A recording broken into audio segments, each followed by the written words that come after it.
Ladies and gentlemen, welcome on board our flight. Please place your large bags into the overhead lockers, wheels first, and keep your small items under the seat in front of you.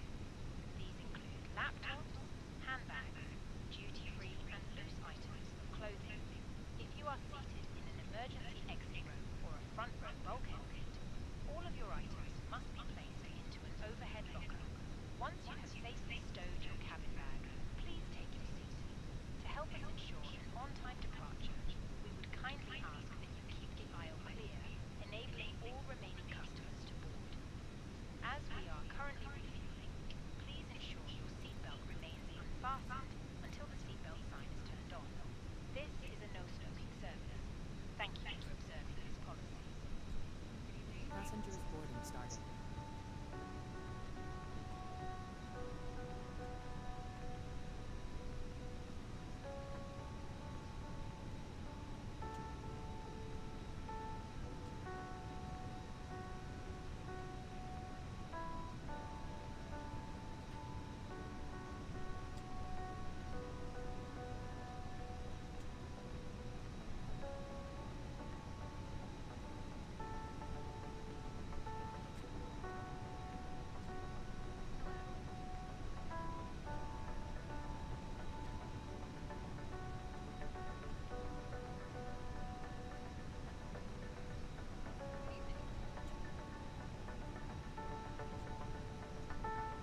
gentlemen, welcome on board our flight.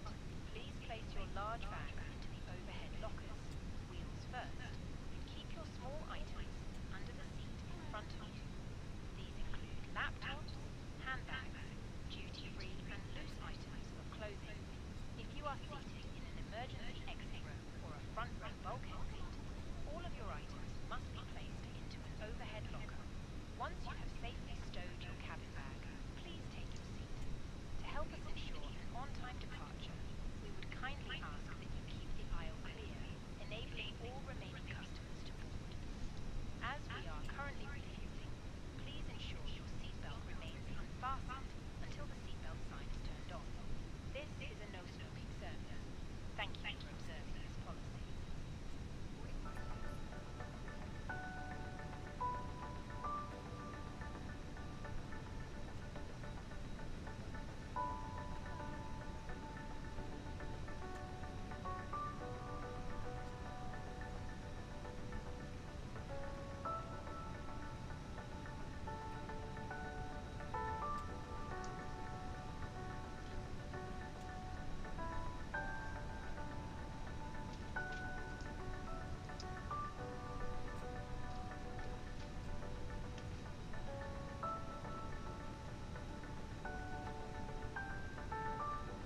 Boarding is now complete.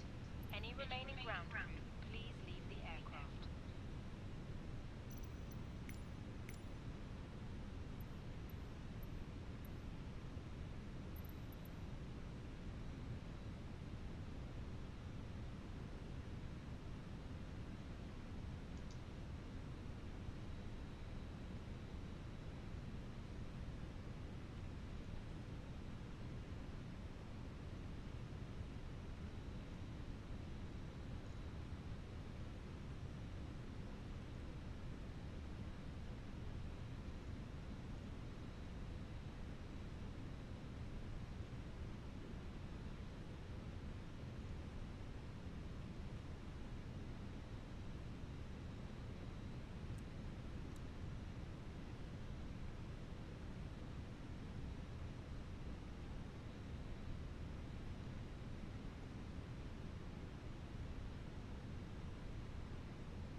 Toronto traffic, Scandinavian 402, pushback from gate Charlie 35, facing west, Toronto traffic.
traffic, Junction 099 vacating to the right hand side of runway 5.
Hello, Captain.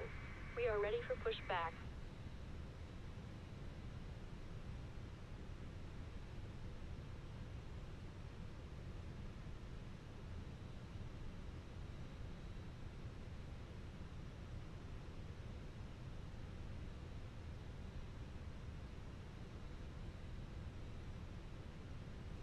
Departure checks completed.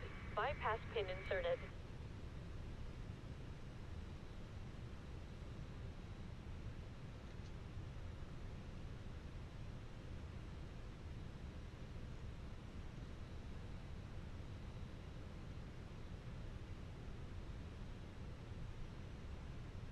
Locking gear.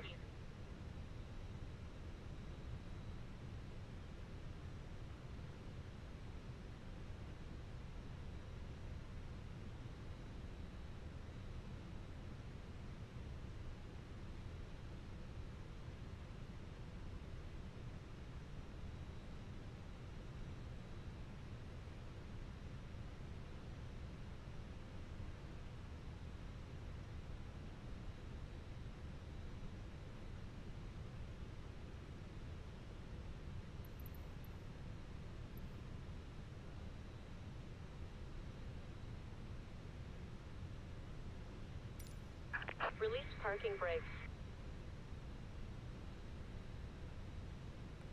Commencing push. All engines clear. Start at will.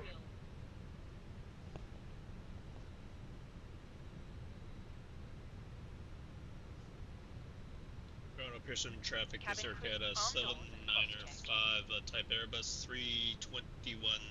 We're at gate 247, pushing back and starting up.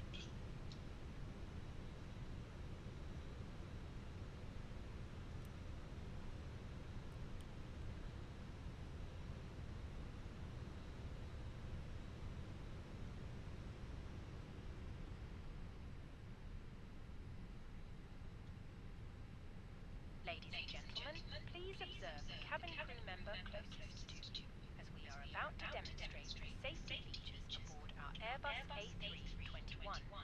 Thank you.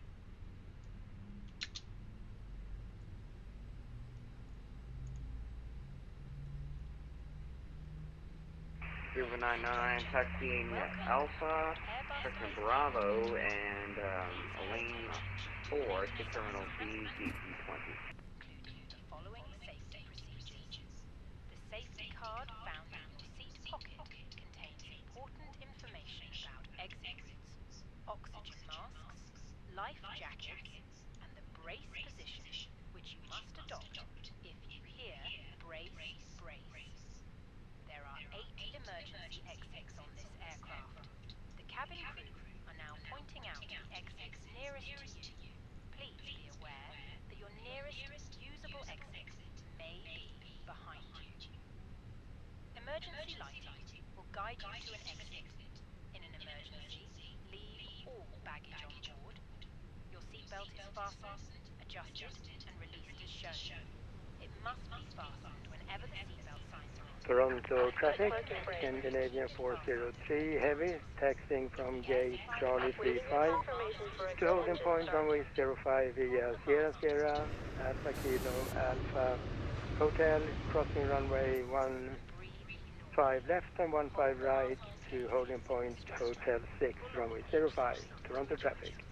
Put on your own mask before helping others.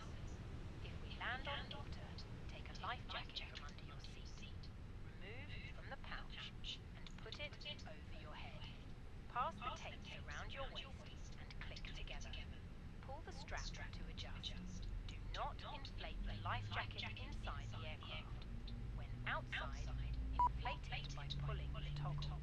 If it fails to inflate or needs topping up, blow into this tube. There is a light and whistle for attracting attention. Crew can assist you with life jackets for children.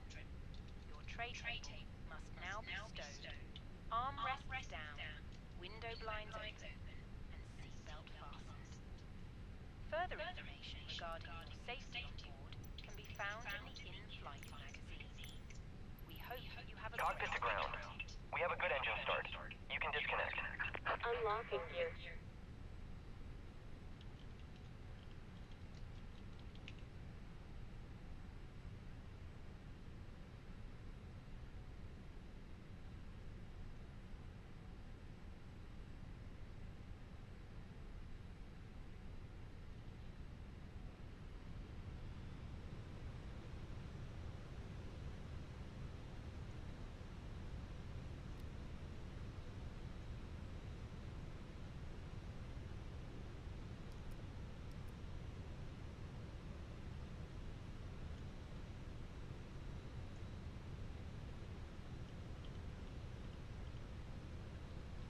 Tow truck disconnected.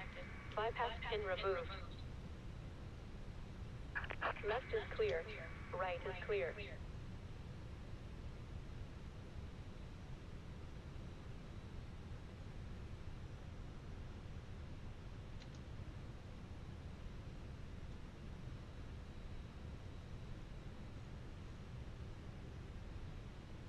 I'll redeploy Scandinavian.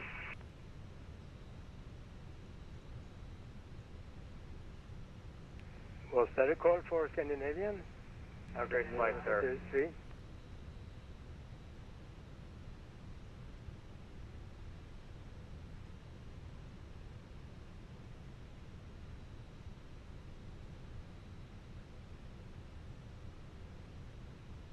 Enjoy flight, Scandinavian.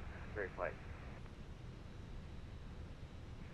Thank you very much, sir. I wish you a very good day or night wherever you are located. I just landed where I am located. I live here. Then I wish you a very nice evening then. Thank you.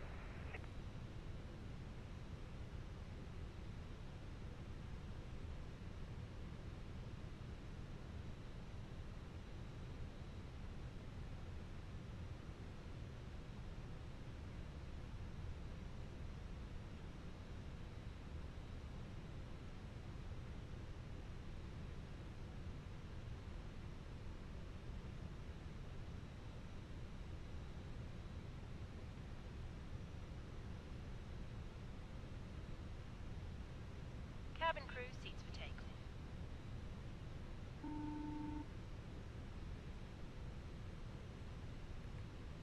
Hi, Captain. The cabin is now secure for takeoff.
Toronto traffic, Scandinavian 402, crossing runway 15 left. Toronto traffic.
Toronto traffic, Scandinavian 403, crossing runway 15 right. Toronto traffic.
Toronto traffic, Canada 175, type A321, meet taxiing runway 05 via Alpha Sierra Echo Golf Hotel, crossing 15 left and 15 right, Toronto traffic.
Toronto traffic, Scandinavian 403 heavy, lining up runway 05. Toronto traffic.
And 254 on runway 33 right, Toronto. You are doing an immediate takeoff now.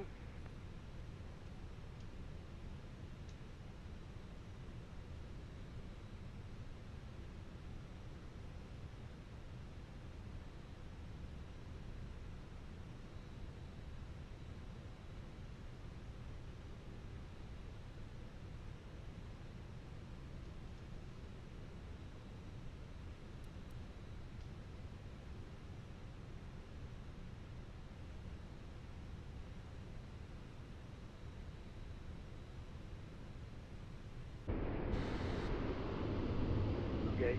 Toronto traffic, Scandinavian 403 heavy, taking off runway 5 after the other aircraft has passed on runway 33 right. Toronto traffic.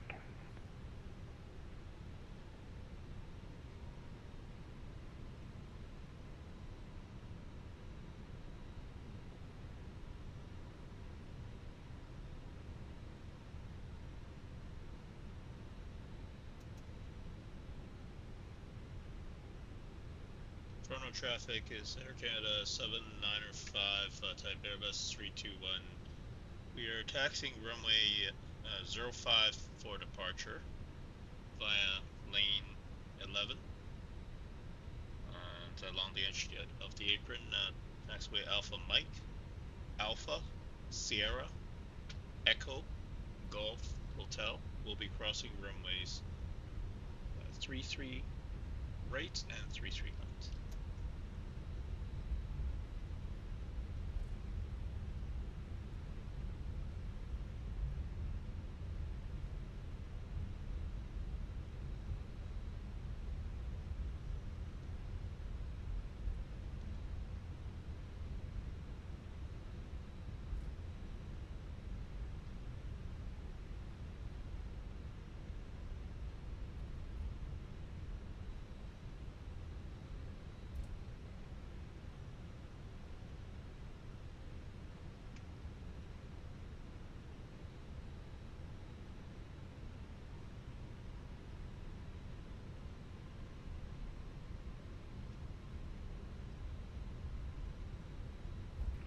Toronto traffic, Air Canada 271, pushing back, stand 131, Toronto.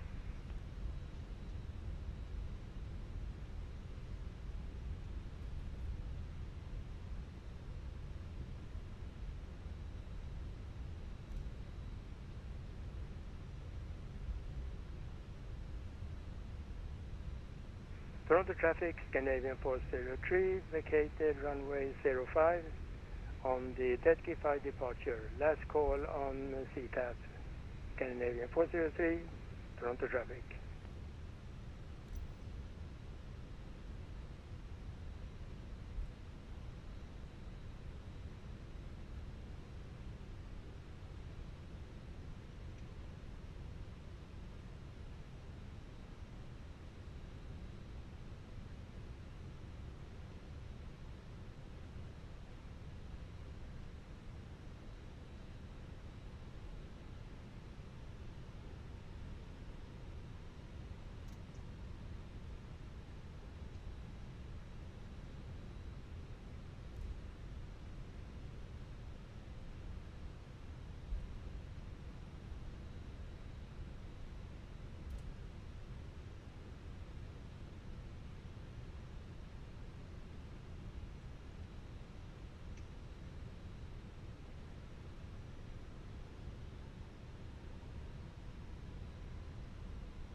Toronto traffic, amendment to our taxi route is Arcata 795, type Airbus 321. We'll be taxiing Alpha Mike Victor, cross runway tree right, Echo Golf Hotel, and cross runway tree left.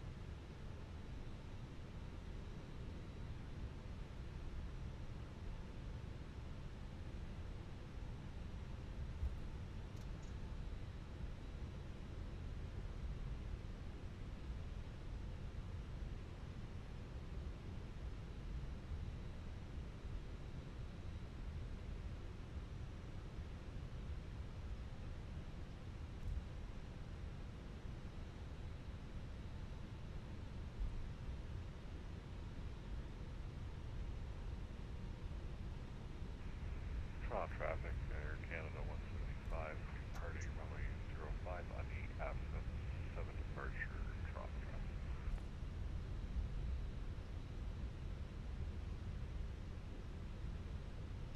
Toronto traffic, Air Canada 7905, crossing runway tree right at Victor. Approaching 3 right.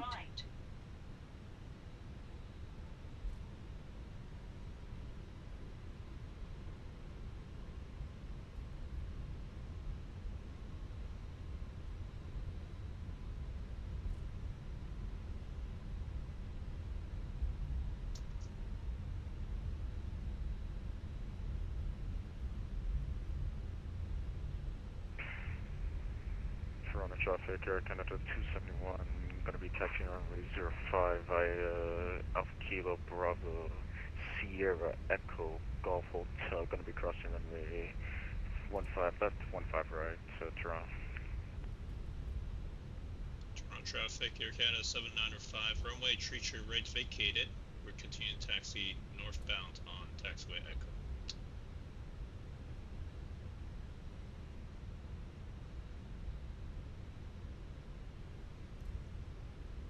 Toronto traffic, Air Canada 11, Victor position start from gate 122 on to lane 6.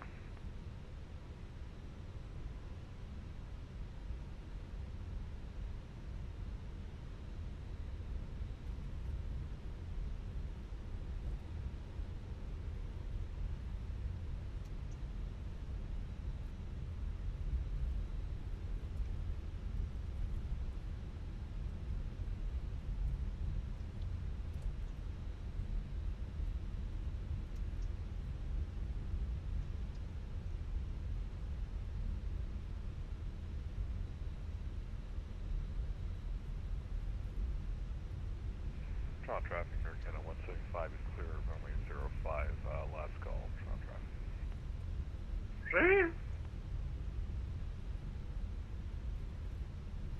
Ew.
And Toronto traffic, Morningstar 7050, going to be following the company traffic to 33 right. Toronto. You guys are like 12 hours early.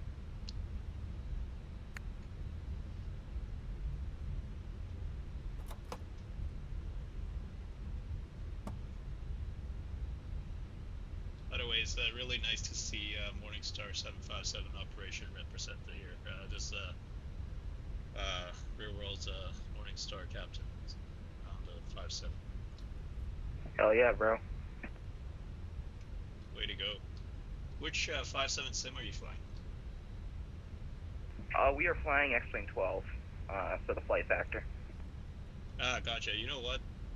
So I got hired just like the week before COVID shut down aviation in Canada, and I was sitting at home for like 6 months before my sim training started. So I actually spent like $200 on the flight factor because it had the flat panels, so it was the most realistic at the time. So I was like practicing flows for 6 months at home.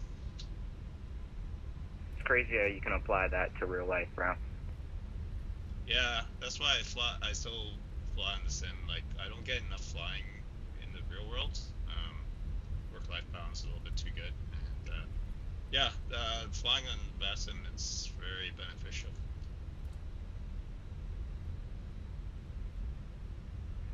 It's unfortunate that the flight factor is kind of low-key buns, but it works until the bluebird.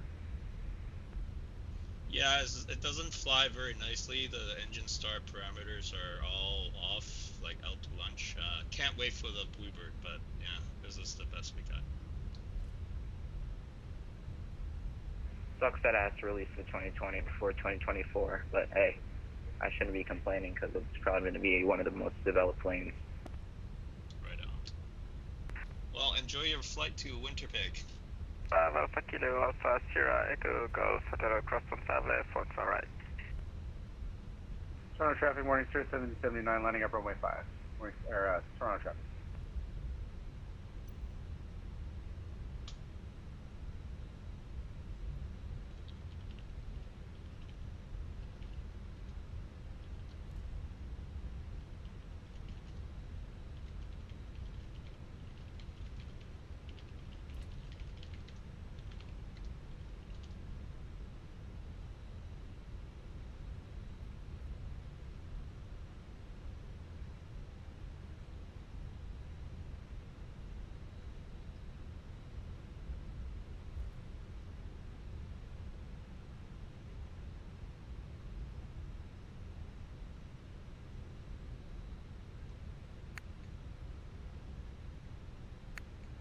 Toronto traffic, Morningstar 750, going to be holding short 05 for departing traffic, Toronto. Toronto traffic, Morningstar 7079, departing runway 5. Toronto traffic.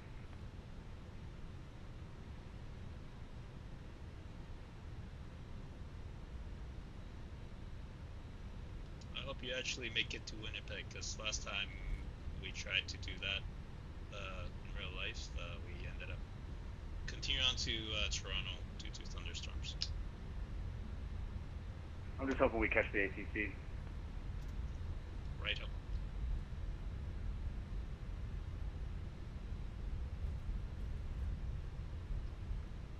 Yo, can I ask, is the 7.6 and the 7.5 type rating pretty much the same? Approaching runways. A for mud, so it's a common type rating. But there's the differences course. For Morningstar pilots, since we don't have the 6.7, so we haven't had that training. But they keep on saying, oh, we'll get 6.7s within 5 years. But the moment we get 6.7s, then everybody will I think it's just a PowerPoint presentation.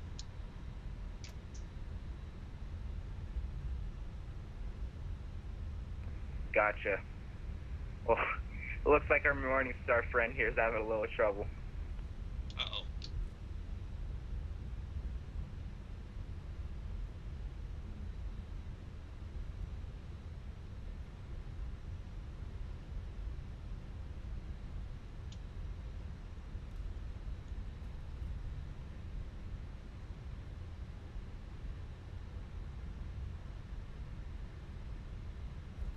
And Toronto traffic, Morningstar 750, gonna be departing 05, Toronto.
Toronto traffic, aircraft 7905 type Airbus 321.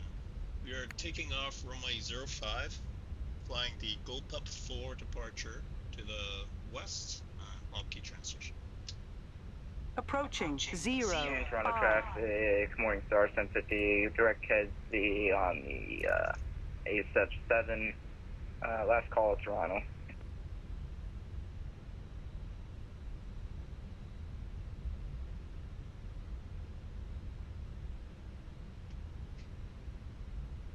On runway 0, 5.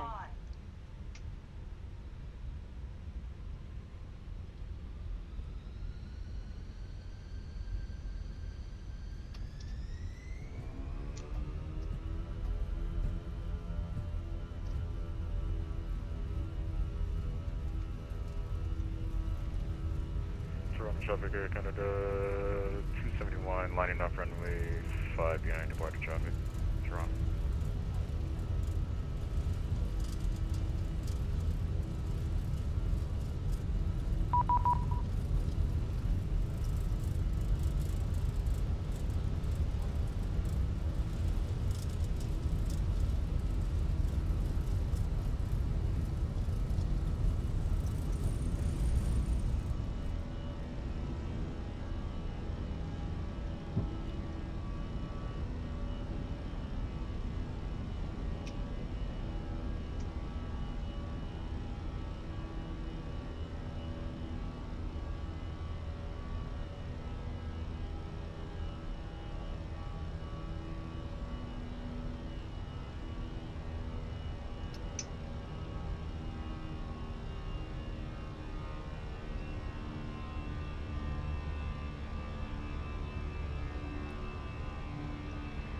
And Toronto traffic, Air Canada 271, departing runway 5. drone.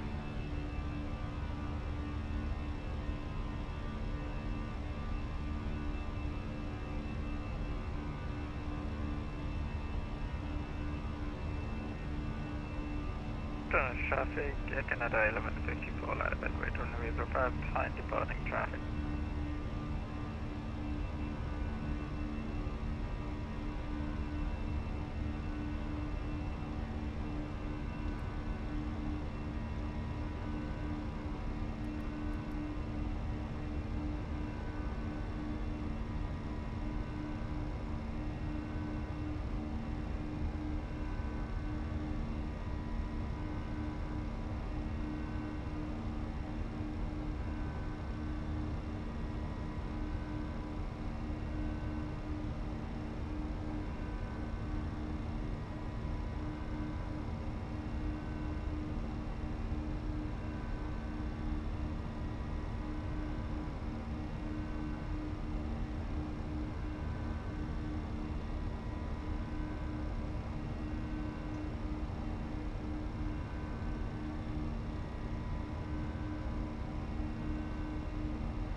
Traffic, again, 795, passing 4,000 now, and left turn, 13 KFC, continue on the cold pump for departure.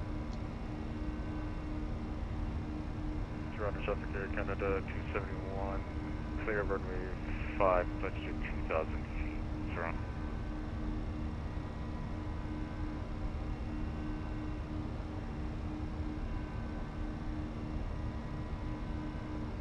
Ladies and gentlemen, please keep your seatbelt fastened whilst the seatbelt sign is on.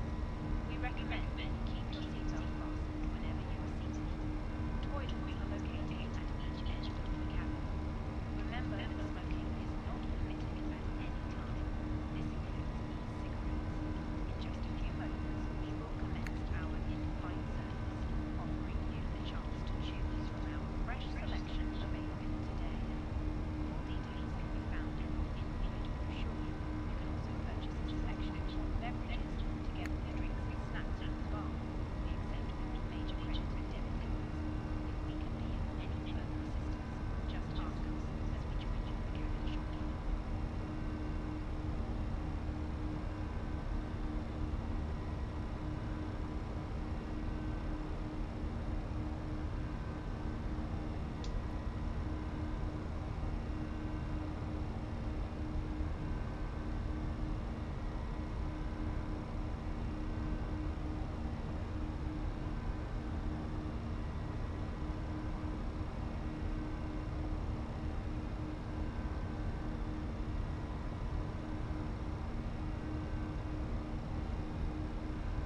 Yo. heard somebody's.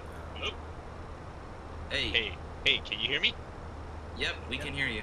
Hey, Travis. Hey, Luke. How's it going? Good. Good, how are you? Good. Nice to meet you. Nice to meet you as well. That's awesome. I'm having to do a different flight, unfortunately, because, well, had no pitch command on takeoff, and then tried it again, and it crashed on me, so. Oh. How do you mean, no pitch commands? Like, pull back on the yoke and nothing happens. Oh no, that's horrible. Yeah. You know, honestly, like, real flying is so much easier than the sim. Well, yeah, because you're not relying on a program to make things work. That's hydraulics and cables and stuff, right? Yeah, but and funny enough, like even the level D sims, we have trouble with them all the time. Like they're a little bit more reliable than flight sim, but still, like certain sims is weird. It's like certain sims, like they don't like to reposition too much, and we do a lot of repositions during our training, obviously, right? Yeah. And it's like, you know, a certain sim, it just doesn't like it, and it just messes things up. And then even like the same sim on a different day, it might have like different remnants. I guess it's a computer program. Well, yeah, and I guess the joke with me is Microsoft's troubleshoot simulator. That's my running joke with that. So. Yeah, I guess it's par for the course. I was doing something I shouldn't have. I clicked share to share my Discord name, and the sim crashed. Oh no! I don't know if it was a coincidence or what. Yeah. And I don't know what the two have together to do with each other. Anyway, luckily X-Plane gets you back in. So, back in the air. Once. Yeah. So, are you doing another 757 flight, or? Yeah, I'm gonna do Regina to. Nice. Cargo jet. Yeah. Oh, yeah. That's cool too. Like, you know, it's nice to see these operators represented, because, you know, like hardly ever anybody knows who Morningstar is. Hardly ever anybody have heard of, you know, cargo jet. So I think it's. Well, and to be honest, I knew nothing about it until. I usually, when we pick a flight, jump in and see which aircraft types they fly, so we can pick a plane and then fly that plane. Well, just this one of our friends, Mike, happens to live in Canada, so we picked Canadian airports to fly out of, and that just happened to be what was available, and I went and got a livery for it. Oh, very cool. Very cool. Yeah. That's awesome. Yeah. Now, so. These aircraft, are they wet leased from FedEx, or does to be honest, I don't know the intricate details about the business side. My understanding is we have, let me see how many tails we have. I think total we have 9, one of which is has American registration, November 978 Fox Delta. That one's a loaner to us. To cover for when we bring the plane down to Mobile, Alabama for C-check.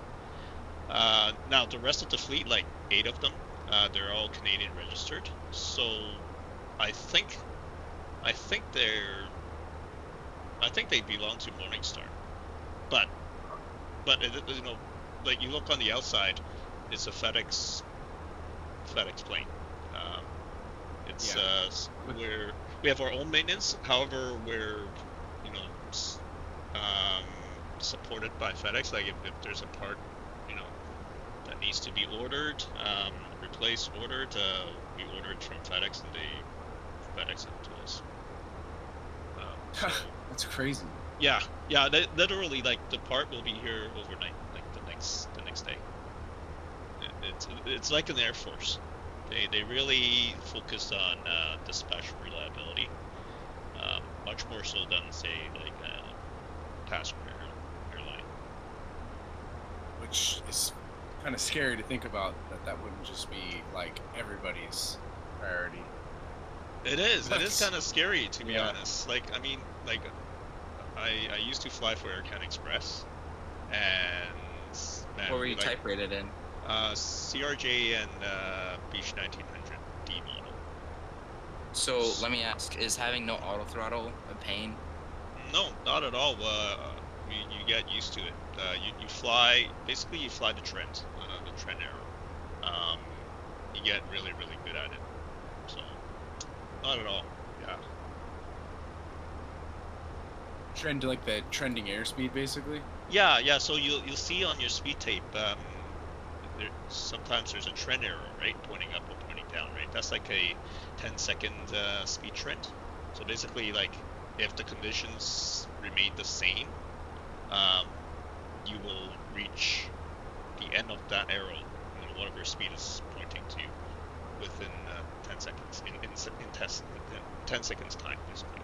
So, yeah, basically we learn to fly the trend, make it small. That's it. Yeah. That's the gist of it. Okay. And actually, so like personally, I like hand flying. All of my departures, I hand fly up to 12, 13,000. Approaches. Here's the kicker. So,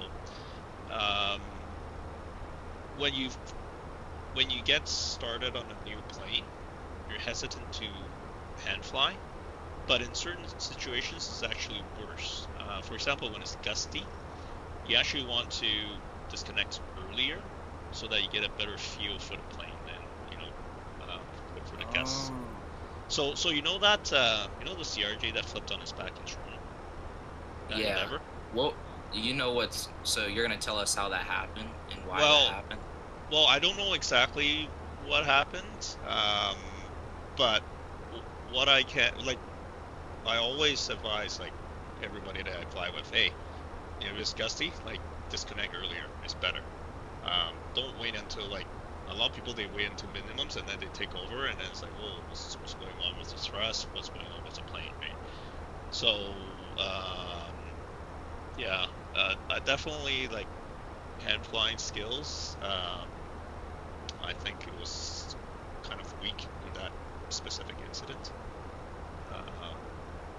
Yeah, that's all I can say. They weren't following, good airmanship, basically. Yeah, I mean, it's the worst combination because it's a relatively low time first officer, but the captain, even though he has a lot of time, a lot of experience, he was a sim instructor. He needed this flight to be current in the plane. So he's sim flying. You could be very good with SOPs and everything, but line flying is completely different from sim flying, and you need that line experience to be safe on the line. And that combination was just bad. I mean, I think at one point, I think they were at around 1,000 feet, and then it actually set sync rate. They should have. Captain should have go around. Yeah, they should have just get out of there, right? I'll be right back. I'm gonna clear it. But yeah. So that's the thing. Hang on. I think I need to call Cleveland. Oh, wait a minute. Disconnected from voice server. What the? Reason? Oh yeah, you got off of that, and then hey, you just entered their airspace, so you're not gonna get yelled at. Yeah. You know what? Let me try and call Cleveland. Give me 1 second. 1987. Oh, there's actually a lot of ATC going on right now. Moncton just got on. Oh, you know what? I don't know if I can be on voice chat on Discord and pass some voice at the same time because it says I'm disconnected. Okay, I'm gonna hang up from Discord. Okay. Just for a moment, and I'll try to come back. All right. All right. Sounds good. All right. Cheers. See.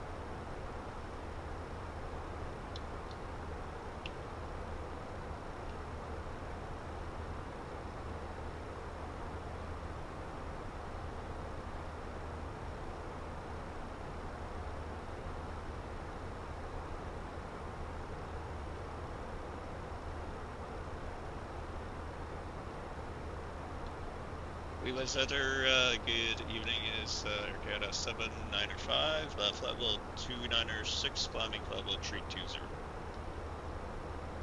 Aca 795, clean center hello, squawk 0724. 0724, Aca 797. Oh, correction, 795.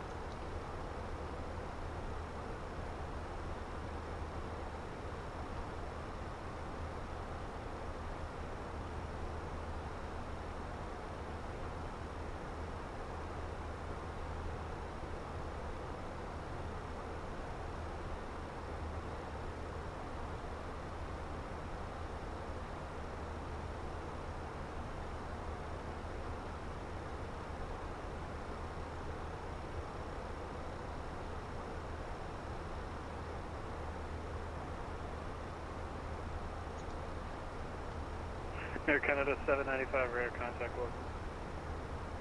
Good evening.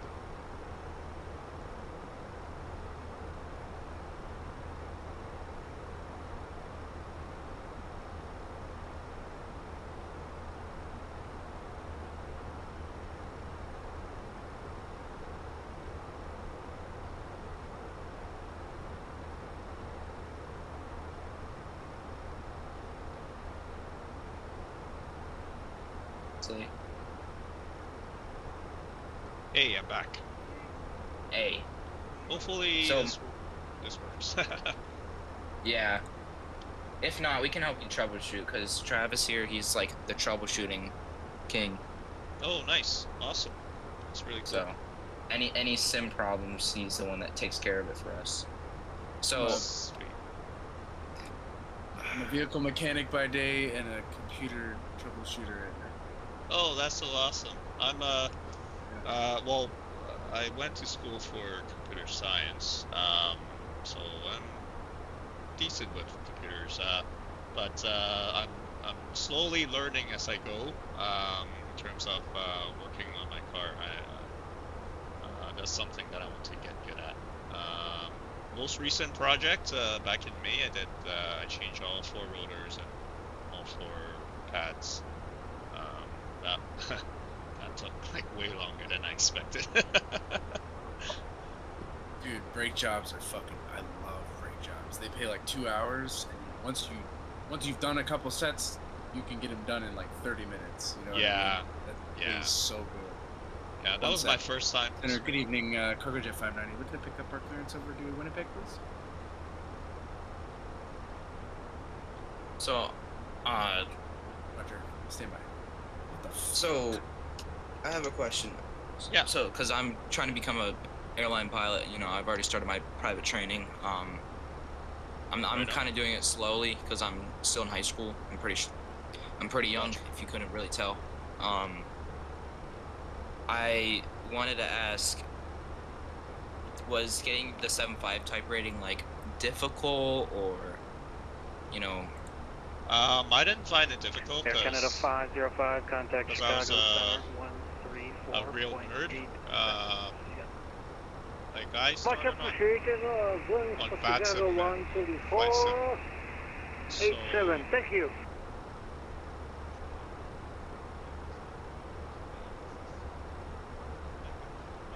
Yeah, sorry. Yeah, I started on VATSIM and like I flew a lot on FlightSim, so I learned all the Boeing stuff on FlightSim, so it was easy for me. But yeah, and plus I had when I joined Morningstar, I had at that point, let's see, that was 2020. I started flying with the airlines 2011. So 9 years experience in the airlines, and that was like my fourth complex aircraft type rating, but like third jet transport type rating. So Okay. I kind of had an idea what to expect. So yeah, I wouldn't say it was difficult. I didn't find it difficult, but yeah, everybody's experience level is different, right? Yeah, that's true. But you know, I'm telling you, like flying on flight sim, if you do it the right way, it's super beneficial. It's especially now, it's as real as it gets. Yeah, you're not wrong. Yeah.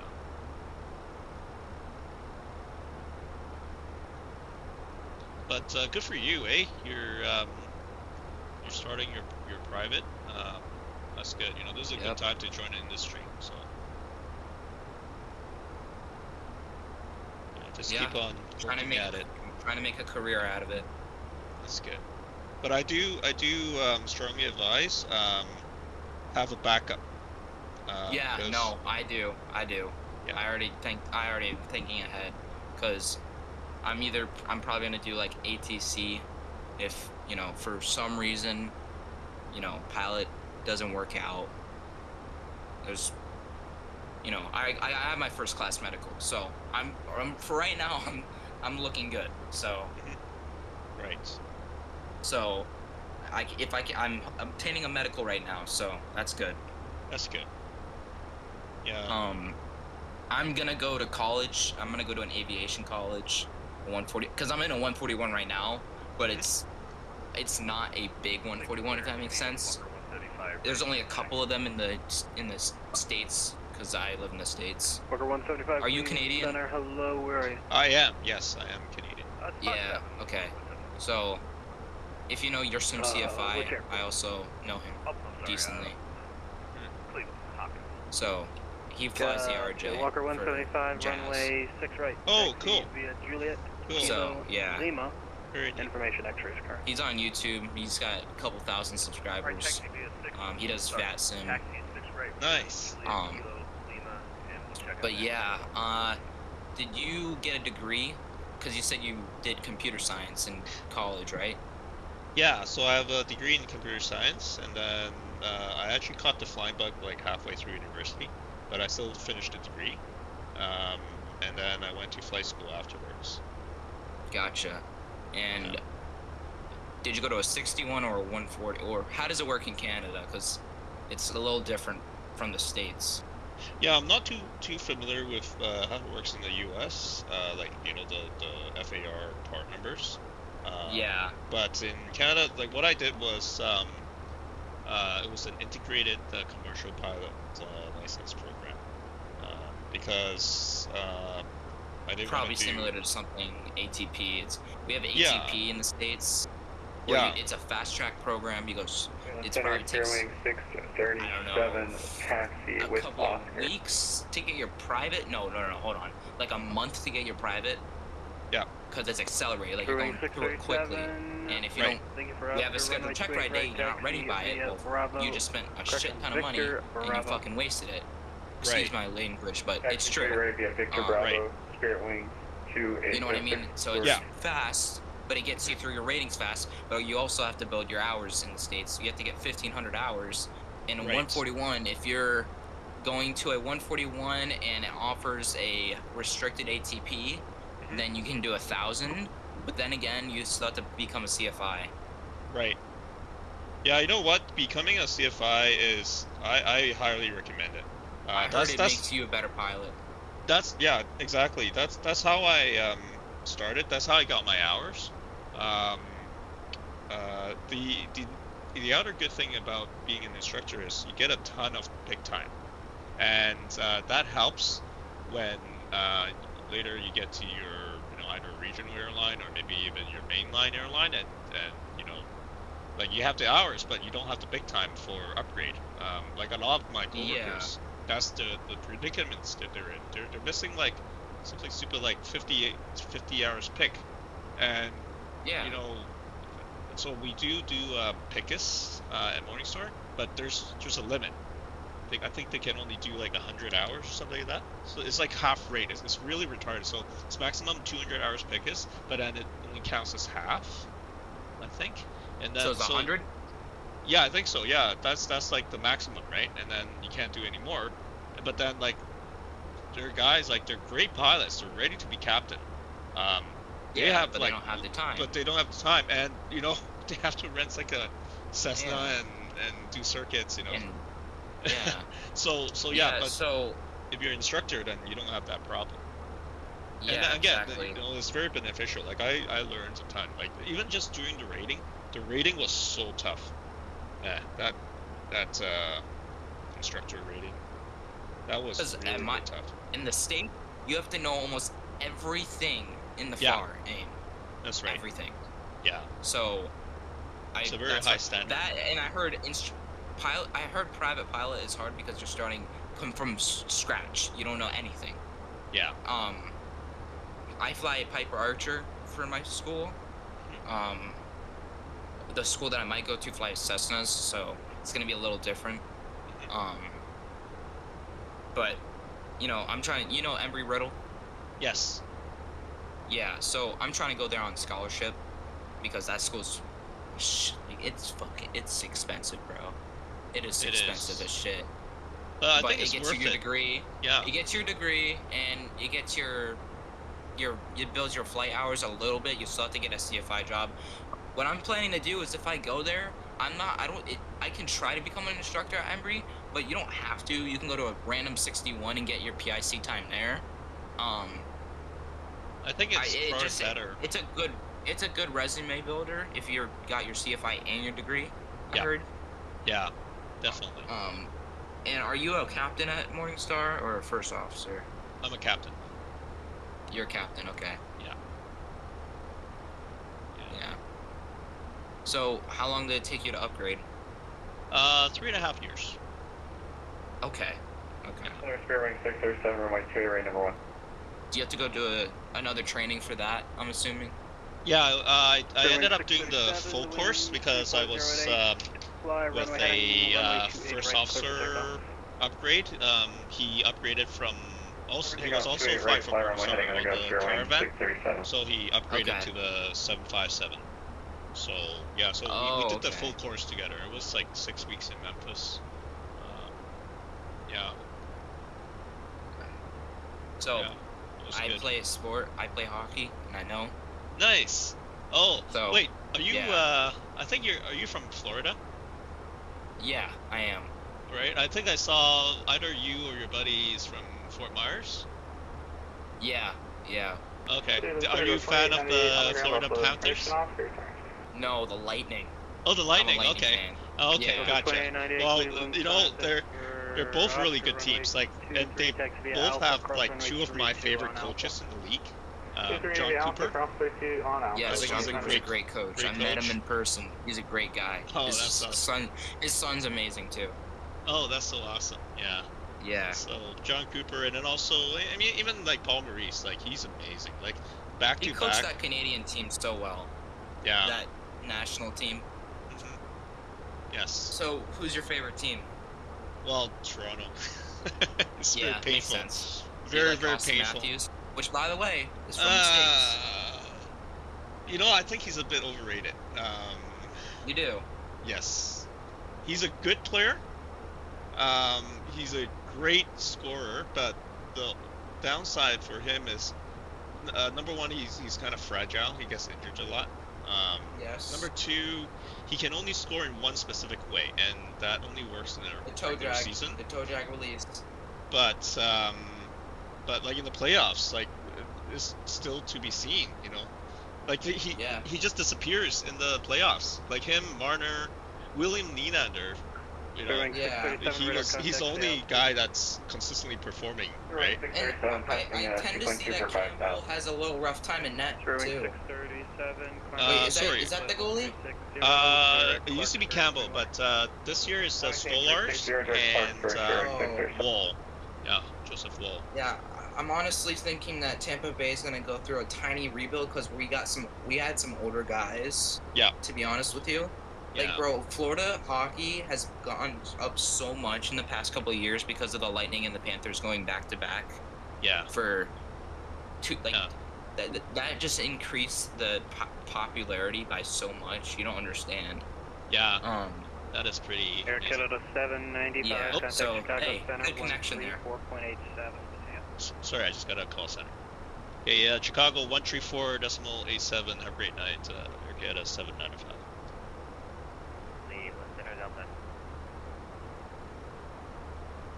Chicago Center, good evening. Is Air Canada 795 flight level 32, sir.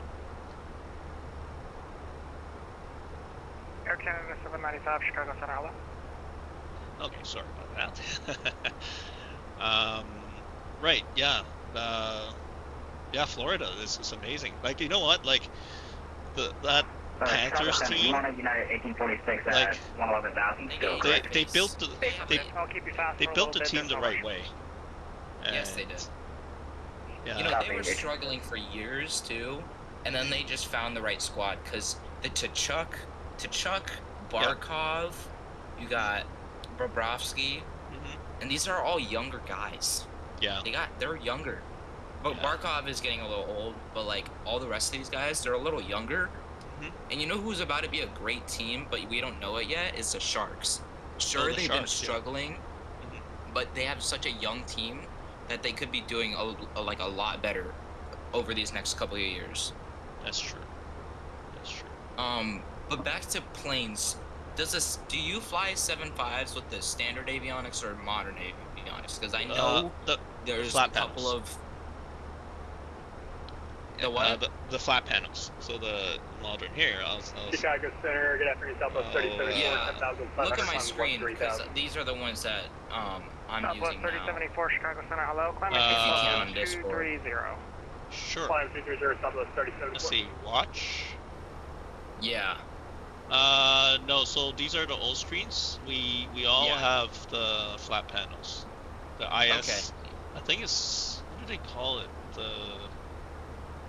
I can't remember the term. I can't remember the mnemonic for it. Abbreviation. Oh yeah. So when did you start flight school? I started September 2004, and then I finished the program. I finished the program August 2005. Okay, so you're okay. Yeah, I'm an old fart. No. So here's the thing.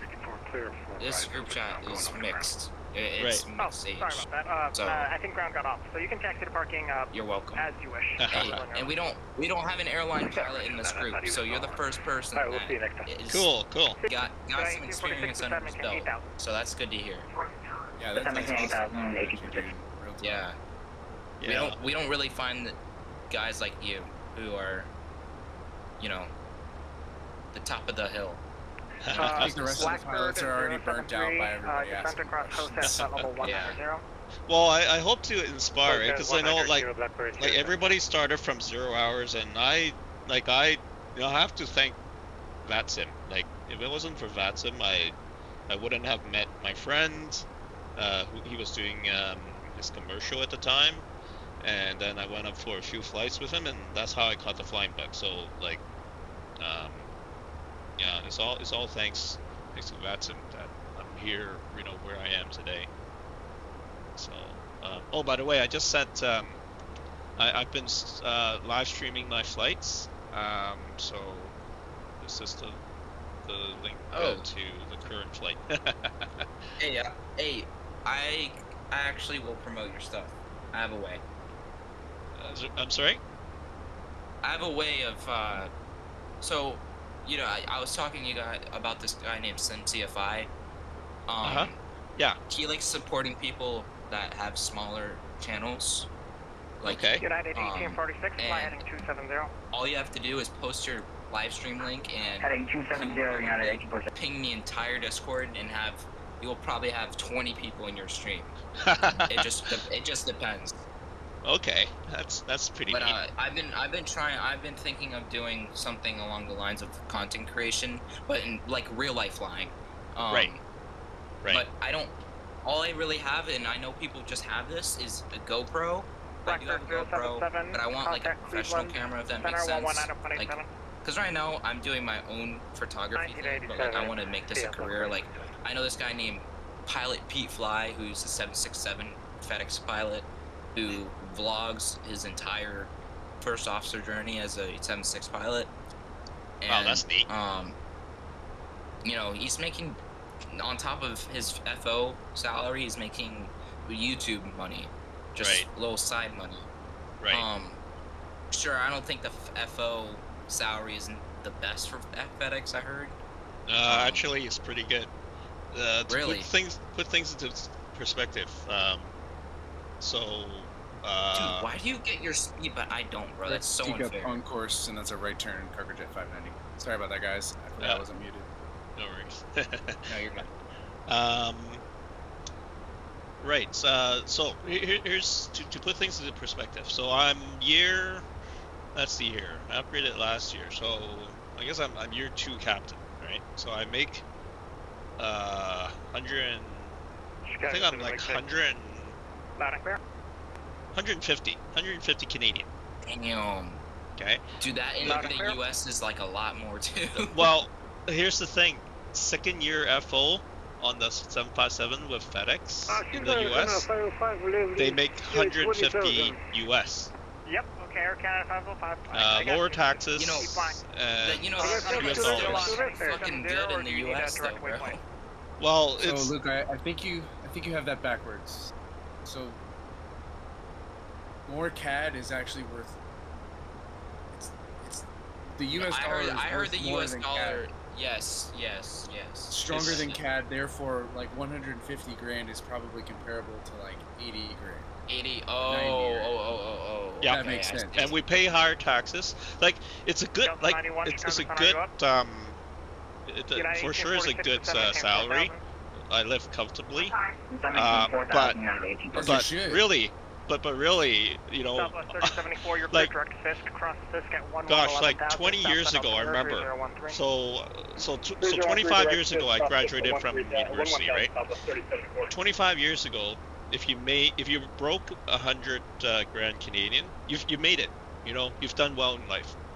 Now, like the way things are going in Canada, 100 grand is like a living wage. Like 150 is really not that much. Like I pay so much like friggin' tax. See, middle class in the Yeah. U.S. right now. Yeah, basically, like maybe upper middle, but by no means am I like. Yeah, exactly. Yeah. I don't know where the money goes. Would you say as a captain right now you're making, you know, you're comfortable where you're at? You're like, 1975, you know, Charlie 31 and there. Can we push would you to the consider northport? yourself like upper middle or like low high? Upper middle.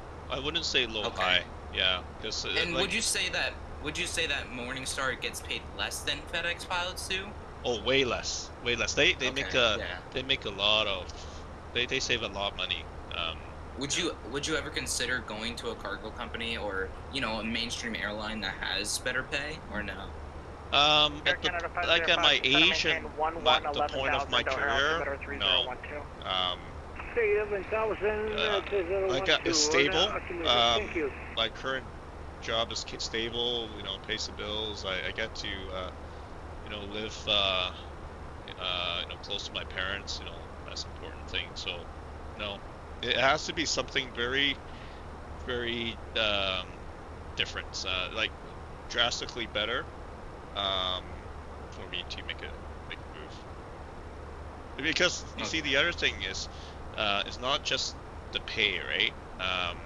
Even if it's the same position, let's say I find a, you know, direct entry captain job, right? I start from the bottom because like your quality of life is determined by your seniority. Anywhere I go, I start from the bottom. So is your schedule like pretty good too? Oh yeah, it's really good. You still bid for it though, right? 210 knots, turn left heading 180. So the funny thing is we don't have a bid system. Turn left heading 180, maintain 210 knots. Yeah, and so I've had, you know, so with my old company, I went from, I think I was like number 5 captain when I left them, and then I went 2 years later. I went back, and then I started at the bottom of the seniority. So I got to see both sides. I think you can group FaceTime. Like, United 1398. There's pros and cons to seniority base, you know, systems. United 1398. So, because like with a bid system, you have this expectation. You know, you put in a bid. It's like, you know, I want the schedule, right? And then if you don't get it, you kind of get disappointed in the end. Yeah. Right now, there's no seniority in terms of our, you know, monthly schedules. So, you know, everybody gets reserved. Doesn't matter if you're the most senior captain or the most junior guy. Everybody still, you know, gets day runs and whatnot, right? So, yeah, I kind of like it this way, to be honest. Yeah. More leniency. You don't have to pay for hotels, right? I'm sorry, say again? You don't have to pay for your hotels when you... Oh, no. No, it's all paid for. Maintain 4,000 you guys until established cleared landing. Because I know some companies are different with it. Oh, yeah? Yeah. Do you have to wear a uniform? Oh, yeah. Yeah, we wear a uniform. Yeah. And you guys get a crew van there and everything to the airport? We have crew car. We drive ourselves to and from the airport. Oh, okay. Do you have to sometimes share with the FO? Since you guys are going to the same spot? Oh yeah. We always travel together. Yeah, we travel as a crew. Yeah. Do you often fly with the same FO, or could it be different? Like all the time? It's different all the time. Like, we're not that big of a company. Like, we're aiming for like 40 FOs, 40 captains in the 757. So it's not really that big, but yeah, like sometimes I don't see a guy for like a year. Oh yeah, okay. So yeah, it comes in spurts. It's really funny. Oh, okay. Yeah. Do you really have like a lot of? Have you been through like big emergencies in the 7.5 yet? Not the 7.5. Well, like, was it last week? I had my first diversion because of that thunderstorm over Winnipeg. Not on the 5.7 because like our maintenance is really good. Roger. Yeah. But in my previous job, so you can go back to Unicom. first year as captain, I had like 3 emergencies because our maintenance was horrible. Yeah. Like engine problems or? First was hydraulic issue. All of the hydraulic fluid leaked out of the number 2 system. There was 3 systems on RJ. Second one was gear unsafe. And then the third one was smoke toilet. The hell? Right on, like rotation. Yeah. Like in the air. All these are in the air? Yeah. Jesus, dude. No, what were you flying, the RJ? This the RJ, yeah. Dude, another reason, bro.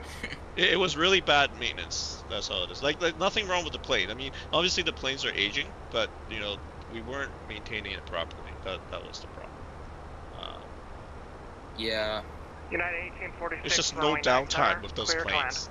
Yeah, and then no, they're always going. And then they always push you. Like the company pushes you to go. But yeah, but yeah, like the current, my current job is awesome. Like a lot of downtime with the planes, and we take good care of the planes because obviously dispatch reliability is like the top priority. So yeah, it's ironic. It's better being a box than like a live human, to be honest. Yeah. Because if you think about it, like the freight the cargo, like especially with FedEx, we have a lot of time critical cargo. Stuff like, you know, like say lobsters, right? Lobsters, they only survive like 24 hours off the water. We put them in dry ice and then we ship them in dry ice, but they only survive 24 hours. So like, and then we have like medical stuff and other critical stuff. So yeah, like what's the craziest thing you've ever, like I like to like ask cargo pilots this. Well, it's like the craziest thing you've ever flown with. Well, like, to be honest, we don't know what's in the back. You don't know, yeah. We don't know. Okay. All we see is like a dangerous goods manifest. But I remember was one night it was like all the categories. American 1578 area of moderate precipitation. Yeah, but yeah, we don't really know what's in the back. 1 o'clock. Let me know if you need a reroute. Yeah, I just realized Ryan's gonna fucking flip when he just to let you know, 1578. Pilots in our group chat, Travis. Hell yeah, dude. I'm into it, man. I'm glad. Like I said, I was like, shit, I gotta undeafen. Air Canada 505, you said you wanted 9 right? All the airline questions can be asked.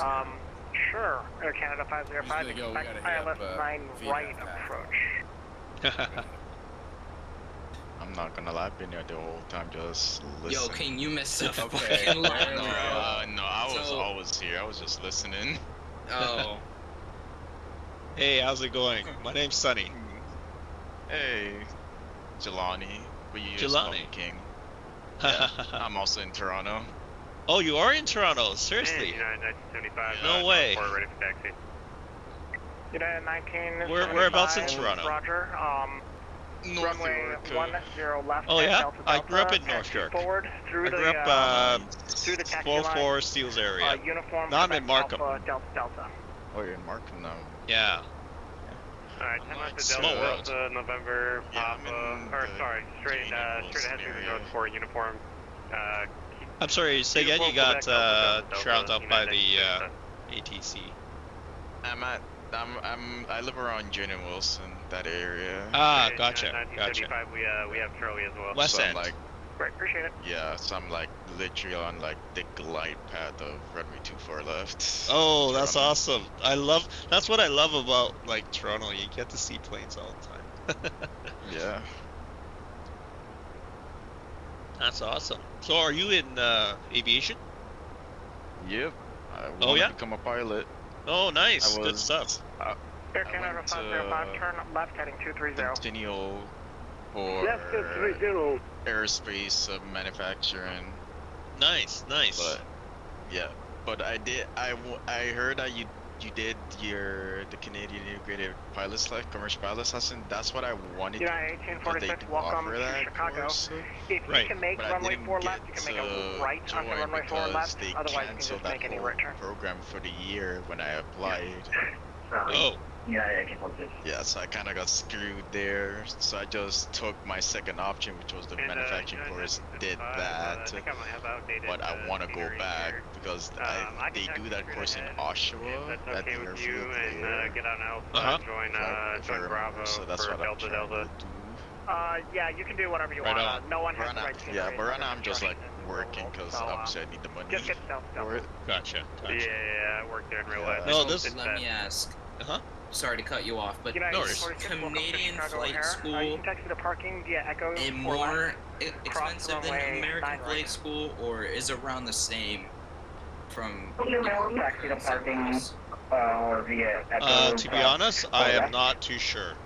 Nope, it'll be Echo, and then make a right turn onto Yeah, runway 4 I know left. the cost of And then training in cross Canada 9 has gone right up on a runway. lot, but I would imagine the US has gone up throughout the years as well too. 9 right.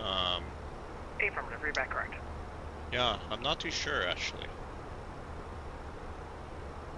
Like, bro, I'm assuming like when you did it, bro, it was like fucking cheaper because, you know, I feel like over the years, especially in the 2020s, more people have been wanting to become airline pilots just because of social media and, like, you know, VATSIM. I'm sure VATSIM has inspired so many new pilots you don't even know it. Yeah, I would for sure. Yeah, I wouldn't have a doubt. I would fly, but unfortunately, I made some really poor choices as a youngin', and it involves crimes of deceit. So I will never become a pilot, at least not for a commercial airliner. But this is my outlet. Now I see exactly what you gave me for. Gotcha. Yeah, the great Gotcha. control. Yeah. No doubt about that. Sorry to Just hear a that, web man. weave. Yeah, man. You know, it's one of those things. Dumb kid doing dumb shit. It's just kind of how it went for me. Didn't have the greatest household coming up, so. Right. But yeah, man. I actually got my degree, but in computer information systems. But I unfortunately have been able to do nothing with it because same thing, background. Yeah. Right. Kind of screws you. Right. Hey, you know, we make it work, right? Whatever situation we're in, you know. I use it for vehicle electronic diagnostics, basically. That's what I specialize. Nice. That does pretty well. It Nice. sucks living in South Georgia and doing that shit in the sun all day. But it's, Gotcha. yeah. Hey, do you have you heard of this channel, Sam Crack? I have not heard of that channel. No? Here, let me find it. It's, you know, I think you will really enjoy it. So what he does, he specializes in, I think he's based in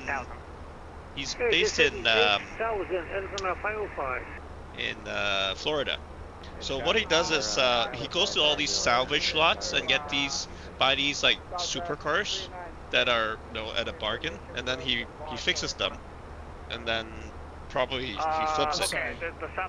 So yeah, like a lot of like flood cars. Let me try and find his channel. He's on Facebook and Instagram, and I think he has a YouTube as well too. Sam Crack. But it is so entertaining, his content. I think you will really enjoy it if you like cars. Southwest 3074, your clear direct Olchik. 30 miles from Olchik, across Olchik at 4,000. Share. Cleared, RNAV Yankee 4. Real quick. Direct Olchik, cross Olchik at 4,000. Cleared, RNAV Yankee 4 right Southwest. Hang on. My Mach speed is set to decimal 00. Let me see. 350. You're losing speed. Just. I know. What is going on today? Turn off and turn on your auto throttle. No, nothing got to do with that. I think it's just a bug, to be honest. Oh, 1846, I'm gonna have to set it that's fine. manually. Make a right turn on Tango Tango, and then it'll be Tango Tango No, cross it's runway 27 left. the real plane doesn't do that. Tango Tango, cross runway 27 left. No, Yeah. Yeah, it's not the best sim, to be honest, the flight factor. It doesn't fly nice. Do you have the PMDG products? Yes. In 2024, which I'm actually gonna crash out of this. I'm not gonna play those games. Explain's gonna go. Winnipeg Center, hello. 1 star, 7050, gonna be flight level 340.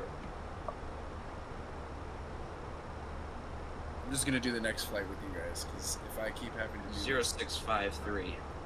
1 star.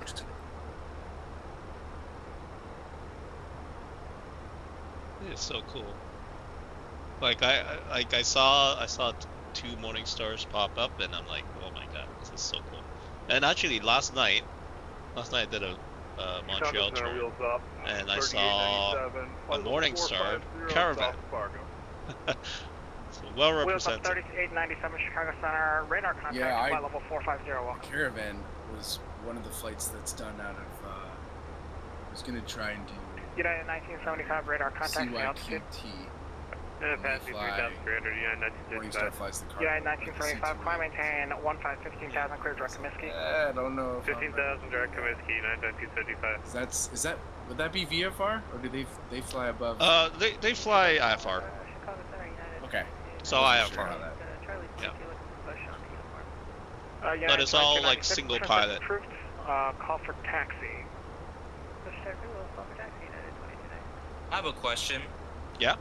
Does Canada still, because I'm not gonna lie. I don't know what the sectional charts are for Canadian flying.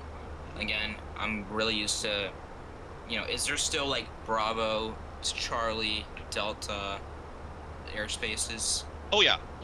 Okay.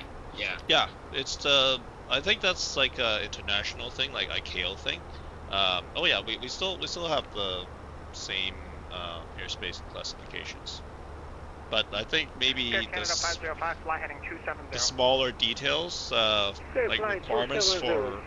for say entering into the airspace might be slightly different compared to the US, but yeah, we still have those airspace. I think the one thing is that we don't have Bravo airspace around the major airports. I think it's like at most like Charlie. Yeah. Whereas like in the US, I know there's like the Las Vegas Bravo, Los Angeles Bravo, JFK Bravo, whatnot, right?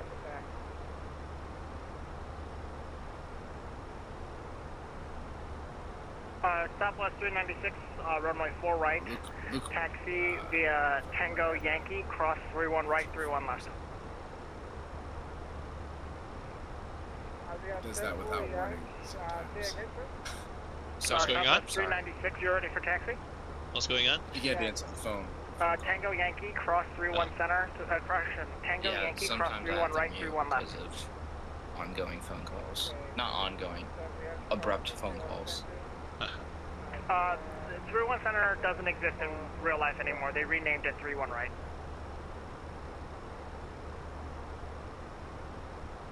What flight are we doing next, boys? United 1975, climb maintains level 380, resume normal speed. 30 normal speed, United 1975. Probably something south. Chicago Center, good evening. November 735 Lima Golf, correction, November 285 Lima Golf. Information Hotel at Jet Aviation, I'm a walk-through taxi. 85 Lima Golf, Chicago Center, hello. You said you're ready for taxi, right? Correct.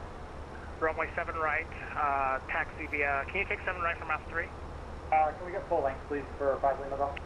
75 Lima Golf, that's fine. Runway 7 right, taxi via Yankee, Alpha 3 back, taxi full length. So what do you think your hardest check? All right, Yankee, Alpha 3 back, taxi full length for 5 Lima Golf. I'm sorry, what was the question again?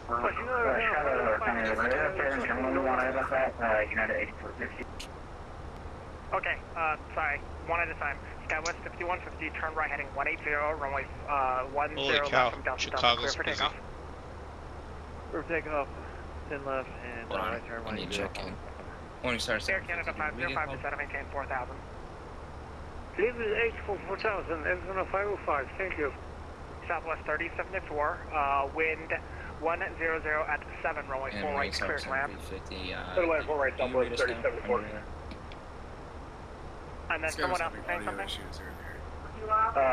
What, is there a specific terminal you would like us at? Sorry, United 1846. 1846, you may park wherever you would like. Got it.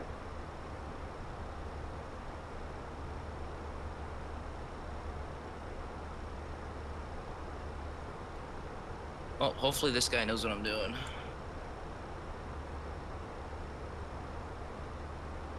I was just gonna ask if he had us on our scope for North South 750.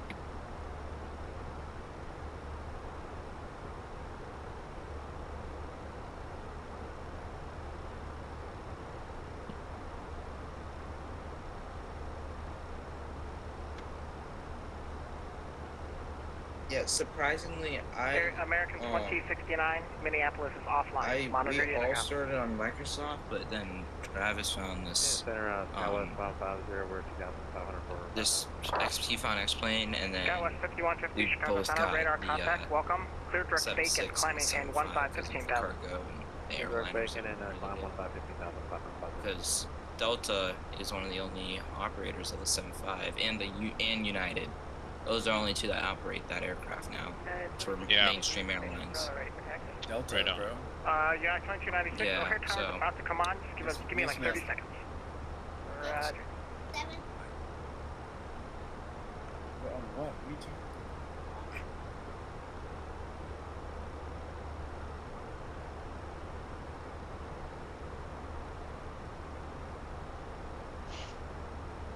what was Ali asking about? You said something about FaceTime. You said something about. We're on FaceTime. She's on FaceTime with my friend that's back in Montana, and then she's also on FaceTime with Liz's son. On the same FaceTime. Spirit Wings 1251. Kansas City offline monitor. You're talking about Montana? My buddy. No. Obviously, I wouldn't mix those two worlds together. Yeah, I was buddy. like, wait, what? Yeah, no, that's my buddy Jared. We actually used to go over to his house every Friday night. She'd hang out with his son. Like, if I wasn't flying with you guys, I'd probably be playing World of Warcraft. I don't want to play World of Warcraft. So. Oh, that's my...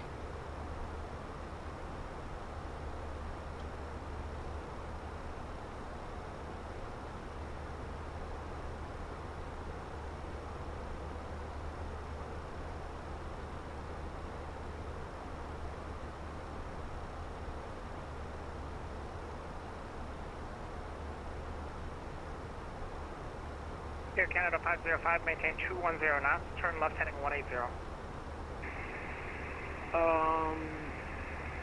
180 on the heading, and what is speed? 210. 210. Center Challenger 285 Lima Golf on 7 right, ready go. Under Bay. 5 Lima Golf, flat runway heading, runway 7 right, clear for takeoff. Okay, runway heading, 7 right, clear for takeoff, 8 Lima Golf. You know, Ontario's so big, like, it takes like 2 hours to get out of Ontario. To drive through it? No, to fly. Drive will take like, I see, 2 days. Yeah. That was It's insane. maintain flight 360, resume normal speed. Morning Star 750, we're about to reach our top descent in a couple of miles here. Yeah, even when I like go to like Edmonton or Calgary, Wheels up 38, I sleep 97, descend and maintain, flight level 350. map and we're still in Ontario. I'm like, Jesus. Hey, 7050. I heard you said you're approaching your top of the set. Yeah. That's a little bit early, eh? Well, hold on. Disregard that. We read that completely wrong. So 750. That was my... Let's see, what runway are they using in Winnipeg? Where is my top of descent then? 3-1. No, that's 3-1. Air Canada 505, turn left heading 110, join the localizer. I've never been to Winnipeg. So Luke, 110 to hit localizer. something must have happened today because your plane is doing something weird. And Air Canada 505, 3 miles from Chiller. No, maintain bro, it should 4,000 be until showing my established on the fucking localizer, speed. cleared ILS, runway 9 right. What is your speed? Do you even know? Max, maintain 4,000, and just getting right now more or less. And that would be What is this mode? How do you switch out of this 4,000, mode? I don't know, bro. I've been checking this. Oh, it's good so far. Yeah, I don't really want to mess with it. 5 Lima Golf, flight 2,705, runway heading. Wait, what's wrong? Let's see here. If you look at his display up radar on the top contact, screen, squid, time maintain flight 410. Okay, direct squid, flight 410, 5 Lima Golf. Display with the blue and brown horizon. Go back up to your top.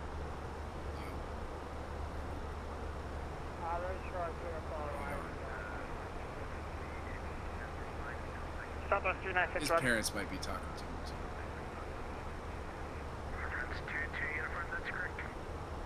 Southwest I'm not gonna lie, when I 396, mostly right, use line my up and mic, right. mute my mic is when I'm talking to my parents. What's up? Yeah, no shit. Go to the top screen on the upper left-hand corner of the... Yes. So why... This doesn't usually look like this. It'll have the speed tape on the left side, not the... whatever the heck that is. That's the vertical path, right? No. Oh no, that's fast slow. That's a fast slow indicator. Why is that up? I'm not too sure. Yeah, see? Because I get spoiled. I get spoiled by the flat panels. Excellent to control. No doubt about yeah, you that. can use the avionics up. Talk to you next time. Thank you. Damn straight, I'm gonna be using modern avionics, so I'm flying Morningstar now. Yeah, I don't. Something definitely was wonky today. Fuck, I was considering flying with the modern avionics, but they didn't patch X-Plane, so nothing's changed.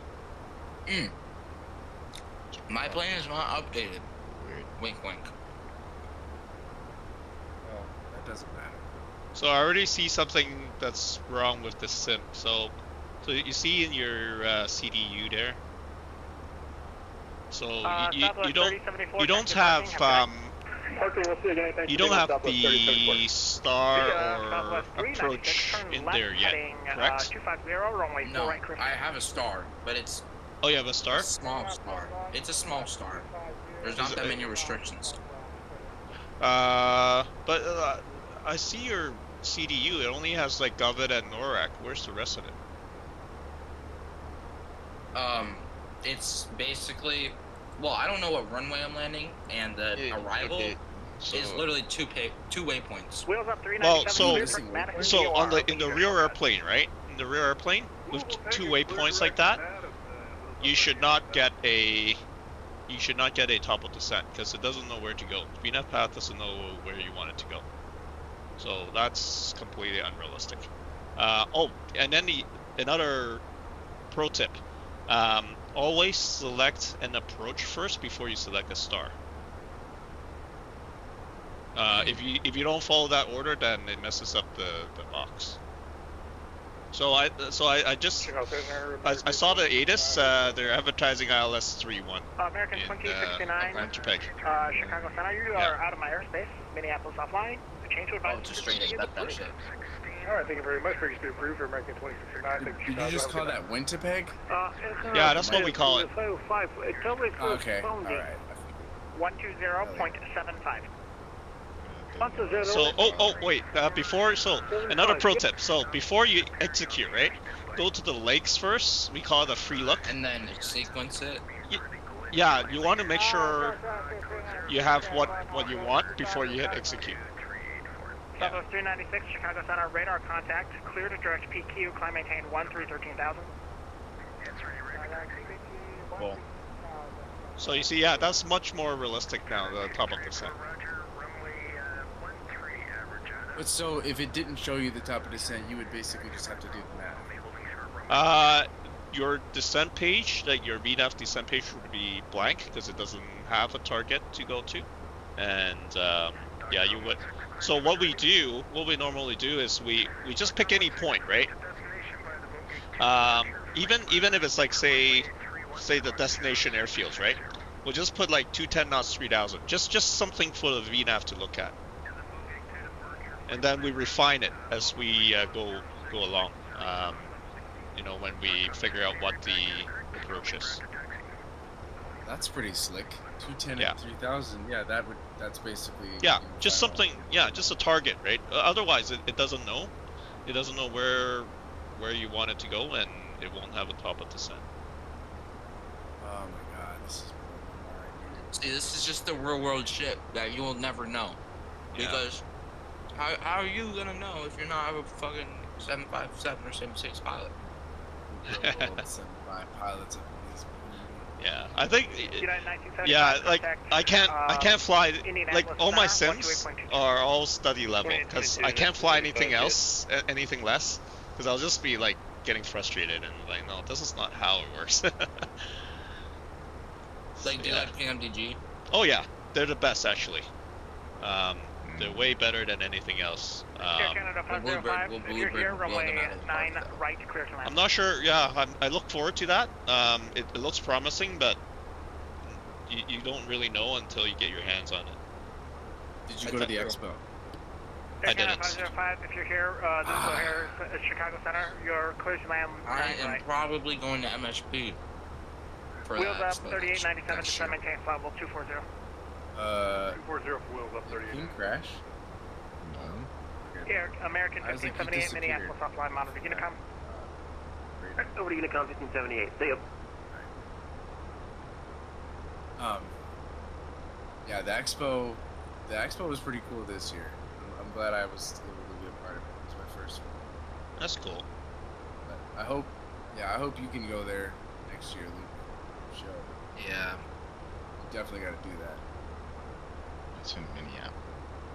I don't know if I'm gonna be able to make it to that one, but I'm gonna try.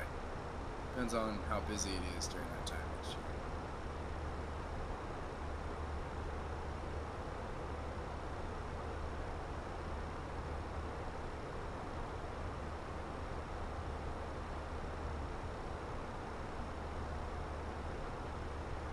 Yeah,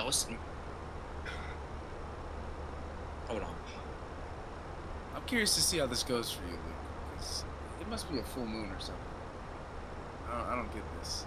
Why the fuck are these planes doing weird shit?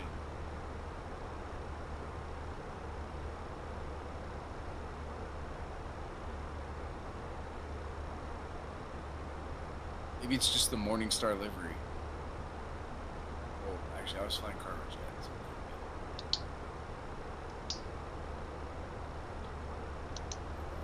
You know, I was gonna be a smart ass one day, and I was thinking like, why don't I act like I have the blueprint? Southwest 396 radar. Damn, I'm like the shit. Southwest 396, Is that the blueprint? level 360, resume. But then I thought about it some more. I'm like, yeah, people are gonna be spamming my dot chat. And be like, oh yeah. How did you get it? How did you get it? You could just be like, I'm a tester or something. All for me to just say, I'm joking, the clout. The fucking clout. Okay, 505, are you still here? Somebody called you out for it. The only aircraft like I'm looking forward to for the rest of the year is like the Phoenix 321 Neo and the Synaptic 220. Oh, that 220, man. That 220. Ooh, the 220. Good. Yeah. I wanna. Some JetBlue, and Breeze, bro. Yeah. And Air Canada. Air Canada flies. Air Canada straight. So the Phoenix, I'm flying the Phoenix right now, the 321. I like it because, you know, that's the only way I get to exercise my Airbus rating right now. It's fairly realistic. However, having said that, yes, it's not optimized. It's not optimized like the PMDG. Like I'm still trying to deal with like laggy screens. They lag up to like 10 seconds. I don't know why. Like if I depart, for example, earlier I was departing Toronto, the screens wouldn't update. I didn't know what was going on. So I'm still trying to troubleshoot that. Never have any issues with PMDG. So United 2296, Chicago Center radar contact. Clear for Olin, climb maintain 15,000. I'm sorry? Which sim are you running right now? 2020 or 2024? 2020. Highly suggest getting 24. Yeah. Because I'm in 2024 right now, and with the big Phoenix update, it's super optimized right now. Oh, like, is it? I've never seen the Phoenix run this smooth. Like right now, with frame gen and everything, I have 100 FPS right now, and with just cruising. Even when I'm on the ground, I'm like in the hundreds. Well, it's not a frame rate issue. It's the screens, they don't update. They lag. Like right now, I'm in cruise is okay, but in Toronto, I was having all sorts of issues. Well, is it? That's a 2020 thing. Have you tried to use the alternate display renderer option in the Phoenix app? I think they've done away with that option. Like right now, the only option they have is so you have to enable like safe mode, display safe mode, and then you can select a force CPU. I tried that, it didn't help. I'm still doing testing. I think I found something because I used to run the auto FPS. You know that tool? I think that interferes with the Phoenix because I killed it, and then that was the only way I was able to depart Toronto. Maintain 3000, expect flight level 170, 10 minutes after departure. Yeah, so departure is 4070. gaming overclock. It's a gigabit. So it's got 12 gigabytes of RAM. So like it's a good, like I have a really good, like pretty much top of the line machine. It shouldn't have issues, to be honest. Peachtree Roger, you can accept runway. Like I have zero issues with PMDG, but Phoenix just ton of issues. Wheels up 3897, descend and maintain 111,000. The Madison altimeter 3011. I haven't flown the Phoenix in 2020 in a while. Yeah. But United 2296, climate change by 2024. Besides that, so much more. Yeah. I would say PMDG has the most optimized airplanes. Like, and you can just get it on Game Pass. They know. You can pay $20 and get it on Game Pass if you don't want to drop, you know, the 90 or whatever. Yeah. I bought bro, I bought like 2 things down from like the fucking grand, you know, the grand thing where you get all these extra like you pre-ordered products. Okay. I pre-ordered and got the I got to play the game on the first day. You know how bad the first day was? I didn't get to. It took me 3 hours. It took me 3 hours to get into the center. You know what I did? I watched Captain Canada. I went straight into that career mode, bro. Buns. Absolute buns. Bro, his stream was like an hour and a half of him trying to load. November 857990. Until he finally was just like, alright, chat. I think. After 2020. Yeah, 857990. Yeah, let me get you a. Because I know we can fly that. Captain Canada actually used to do a ton of X-plane. 857990. Are you RNAV capable? Disney date. Begin November 85790, cleared to Chicago Executive Airport via radar vectors, C-Giub, Hotel, India, motherfucking expensive, bro. Uniform, Hotel, direct, maintain 3,000. See what's great about Florida? Being a Florida resident, cheap tickets are damn cheap. After departure. Departure on my magic bands. Squawk 4746. We don't have magic bands. Mainly because we don't go to Disney that much. No, it's true. It is a thing because those are like the people who love Disney. November 285 Lima I'm a guy contact who likes Cleveland all Center, that. I like Disney, I like 119.7. Universal, I like restaurants. Anything with good roller coasters and good technology, I'm not getting on it.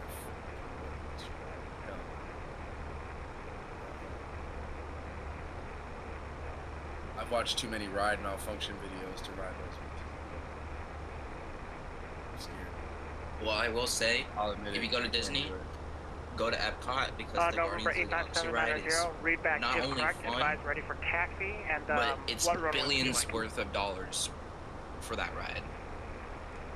Bro, my 8-year-old daughter's got more fucking balls. Okay, 85790, advise when you're ready for taxi.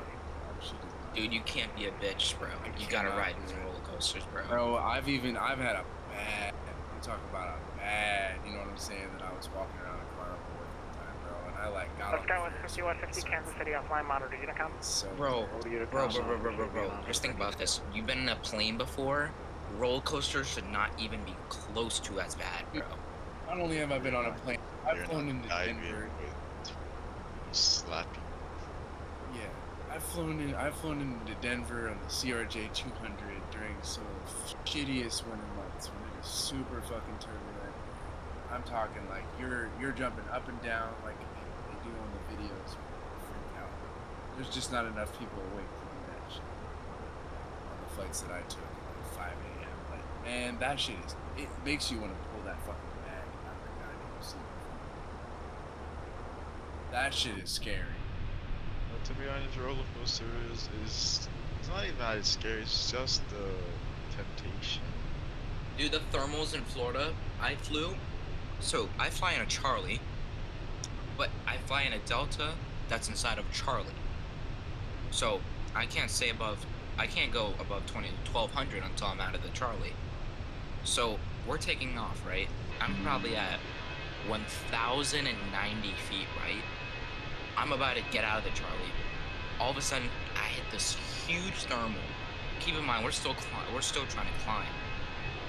Well, actually, no, I reduced power to 2,300 RPMs. Bro, when I tell you that thermal was crazy, 1,190 feet. Wow.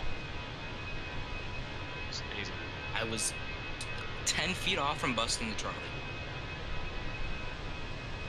And if you get caught busting a Charlie, bro, you're done.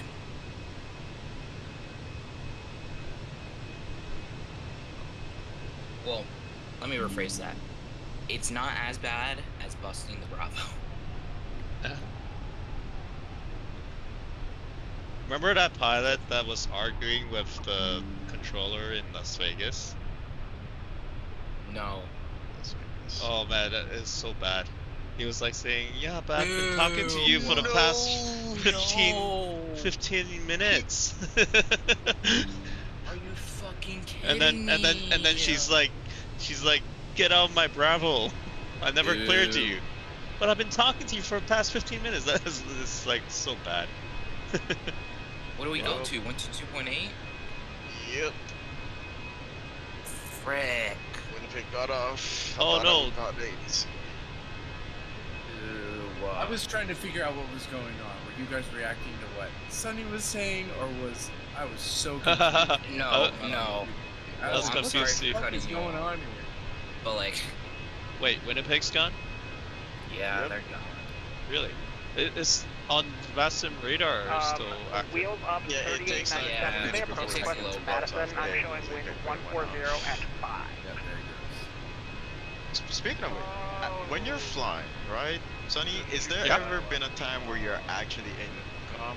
Like, when does it get That's to fine for me. Wheels up 3897. I'm sorry, say again? Expect like, ILS. have you ever been to Unicom? Descend Like, how and do you maintain Unicom 5,000. like, obviously the entire airspace is controlled. Like untowered airports. Well, actually, this morning, when we flew into Mirabel, Mirabel Tower closes. I think it's 11 net. Was it 11? No, 9 o'clock at night. 9 o'clock at night until like I think 6 in the morning. Mirabel Tower is closed. So we talked to it's a mandatory frequency, MF. So it's kind of like, is it a CTAF? Not yes, really CTAF. It's CTAF. Is it? But then there's like a radio guy that's that you talk to. You don't. Yeah. So you just call up the guy and and then you make position reports and whatnot. And then obviously ground agents, ramp agents know you're coming in. Oh yeah. We send them an A card. And wheels up 3897. Oh yeah, that's the other thing. The approach? Like, I've flown with Morningstar for how many years now? 5.5 years now. Maybe 2 times we had to wait for ground crew, but the rest of the times, like, they're there waiting for us. So, whereas like, with the passenger operation, so many times we're on sched, we land, and then it's like, oh, sorry, no crew, you gotta wait 45 minutes. It's ridiculous. Yeah, it's better being a box. When you say box, what does that mean? Like, it's better being shipped by FedEx than traveling on a passenger airline. November 85790, runway 22 right, clear for takeoff, fly runway heading. I see. Yeah, I'm gonna just put myself in a box and just ship myself to FedEx, but like, yep, I'm going to Memphis. You ever flown like live animals? No. Horses or whatever? No, not Taurus.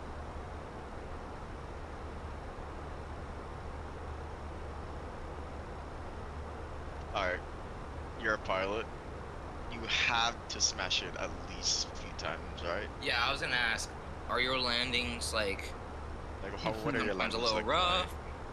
I've only had one landing on the 757 that was firm.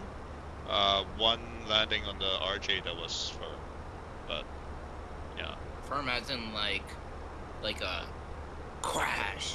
Like, you know what I mean? Like it wasn't a slam. It wasn't. 4897, Chicago Center, hello? So the cutoff is 2G basically. If it's 2G, then or above, then it's considered a hard landing. Definitely well below 2G, but you know it was Where firmer. do you see that? 2G? You don't see it, but the aircraft records it and then sends an email out to everybody, basically. Minneapolis offline. Yeah. Monitor Unicom. To everybody? They just know you just smashed. Yeah. There's certain parameters that it triggers. Minneapolis sorry. offline. Monitor Unicom. Over to Unicom now. Have a great night. Air Canada 795. Sorry about that. What was I saying? So there's certain parameters that are monitored, and they will automatically trigger, maintenance to check the plane, basically. Yeah. And when you're landing, do you, does your Morningstar advise you to, aim, what? Okay, so how do I phrase this? When you land, do you just aim for the 1,000-footers? You're not going for any butters, you just get the plane on the ground? Well, so when you're flying transport category jets, the technique is very different compared to, say, your Cessna, right? We don't really fly visually. I always tell everybody, stay inside until 100 feet. Because it's hard. It's really hard. Maybe if you're in the Air Force, then maybe maybe they have different training and you can do it visually. But these jets they're meant to be flown with instruments. So I stay inside even if it's screaming VFR. I stay inside until 100 feet. Now, in the left seats on the 5.7. I get spoiled because I get the HUD. Unfortunately, it's only on the captain's side, but not on the FO side. So for me, now it's even easier. I use the HUD all the time, and I judge that, right? So I park. So on the HUD, there's flight path angle lines. They're like dash lines. So normally, we come in on a 3-degree glide path, and there would be a line, and I just parked that right at the 1,000-foot markers. So, we're sort of aiming for that point. And then in terms of the flare for the 5.7, it's anywhere between 30 feet rad alt to 20 feet rad alt. So when you cut, do you manually cut, or when you just let power autopilot do it? Oh yeah. No, we always land manually unless we're doing a Cat 2 or Cat 3 approach. I'm sorry, you manual auto throttle, right? Yes. Manual so throttle. Okay. Yeah. So when we hand fly, we have to go both. We can't, unlike the say Airbus or say the 777 with better auto thrust logic, where it's acceptable to manually fly and still leave it on auto thrust. 5.7 and 6.7 is an older auto thrust logic, so when we go manual flight, we go manual thrust at the same time. Yeah. So I don't go thrust idle until the flare, and depending on your weight, if you're lightweight, you flare at like 20. Yeah. So you fly it into the ground, basically. Oh yeah, and it's a very gentle flare.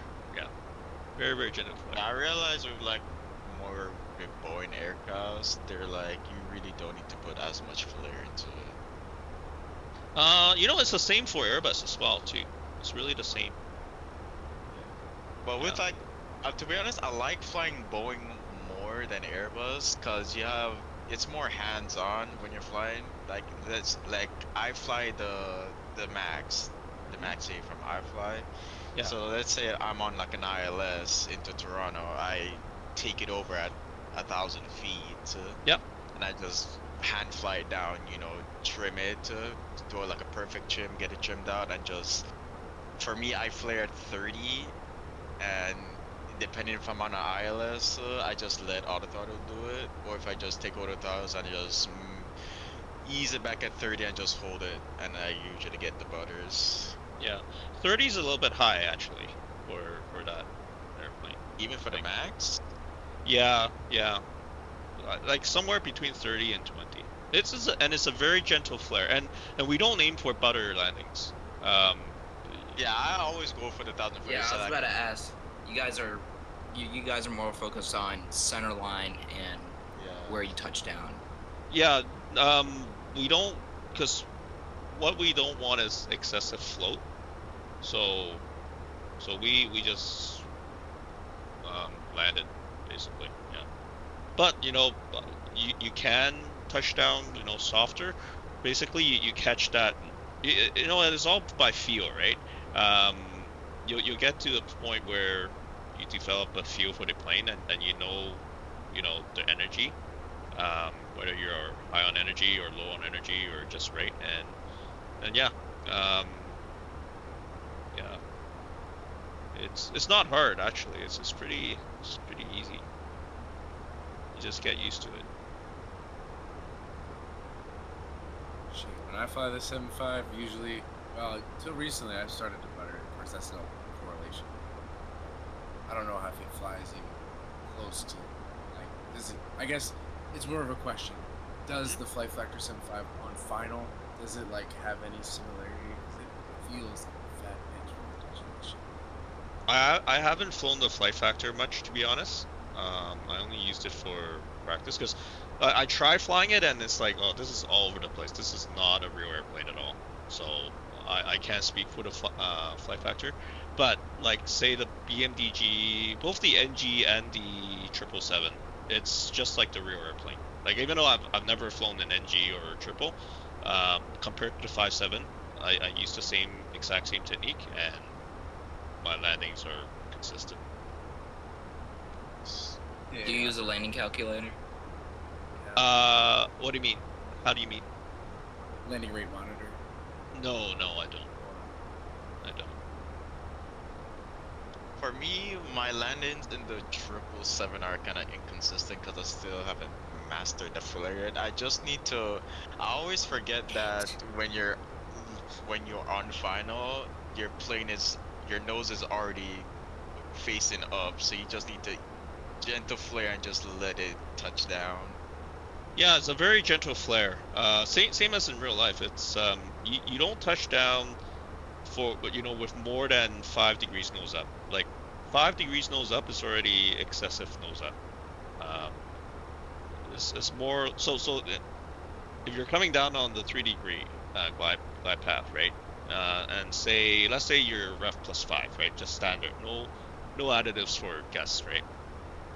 If you're on speed on slope, you're maybe 2.5 degrees nose up, and then during the flare you just ease it up, a couple of degrees. That's all it takes. Do your FOs tend to land? I'm sorry? Do you let your FOs land? Oh yeah. Depending on. Yeah. Oh yeah. Okay. Yeah. No. Yeah. Even I asked them if they're comfortable first, right? For example, like I flew with a guy last week into Calgary, and we talked about the weather, and it was going to be gusty, and I said, and he's relatively lower time, he's relatively new on the plane, and I opened up a discussion. Hey, if you want to, the best way to learn how to fly this plane is to fly it, right? There's no other way, right? The sim is not going to help you, right? But I asked him, hey, do you feel comfortable, right? I mean, I'll give you some pointers, but do you feel comfortable? And he's like, yeah, I feel comfortable. So yeah, he did a beautiful job, and we talked about a few things, right? For example, disconnecting early, how we control the speed, for example, fly it how the auto thrust logic applies it, right? If there's a big drop in the speed or a trending down, then don't be shy about adding thrust, right? And then the flip side, if you're getting a positive trend or you're high on your speed, you take away, be more conservative how much thrust you take away. Basically, you want to be always net positive on the thrust, right? That's the way the auto throttle system works, right? So we talked about that, and then we talked about say we have to go around, wind shear encounter, wind shear escape, right? And he did a beautiful job at the end. So, like part of my job as captain is to help mentor the younger guys, right? And yeah, the best way to learn is to do it. That's the best way. No other way.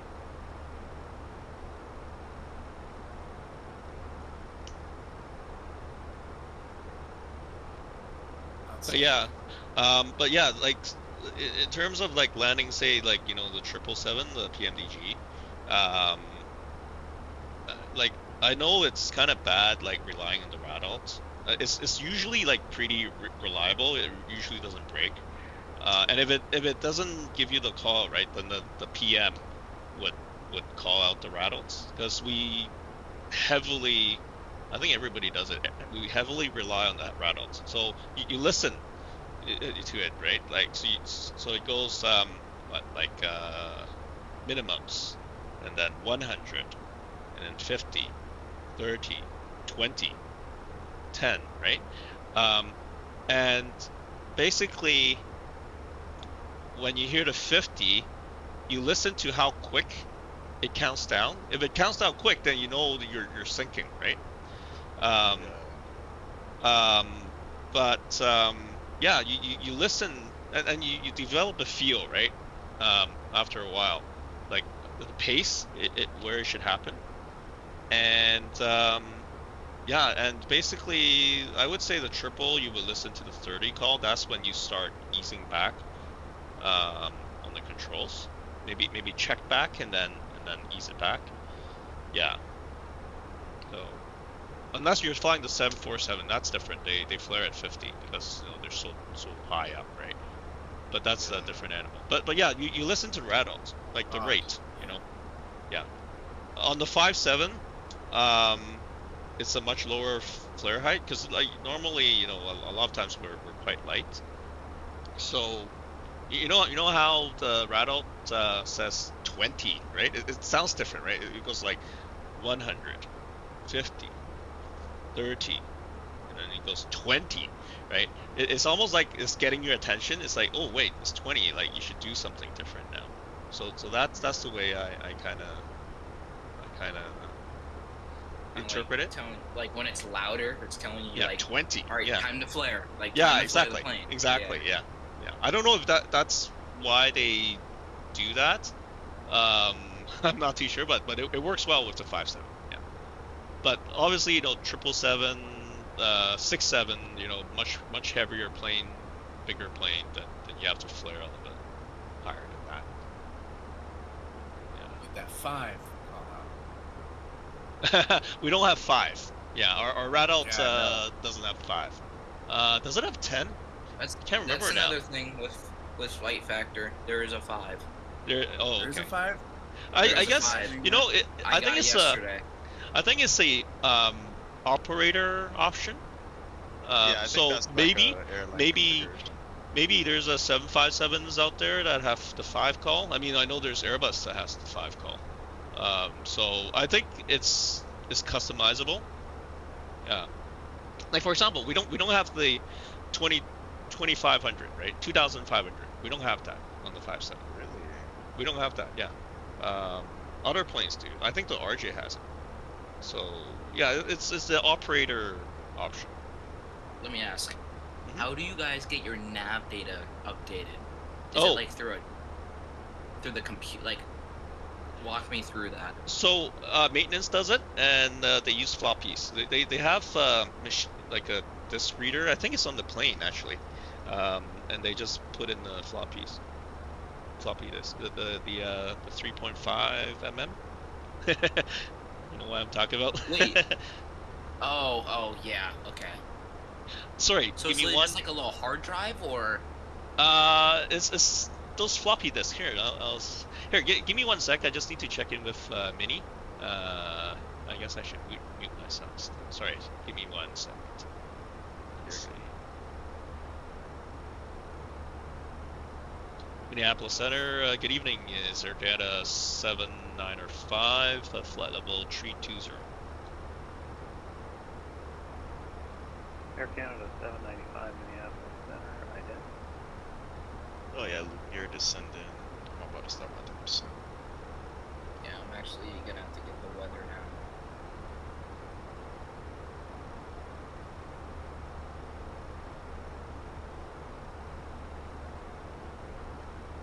One thing with Airbus, you have to put all that Air Canada approach 795 data radar contact. We are 3001. Good evening, sir. Thank you.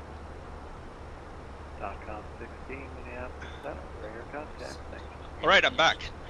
Hey, I heard arrival preparation. Hey, so here's a tip, right? I don't know if it works for the flight factor, but there's a formula for calculating your landing VREF 30.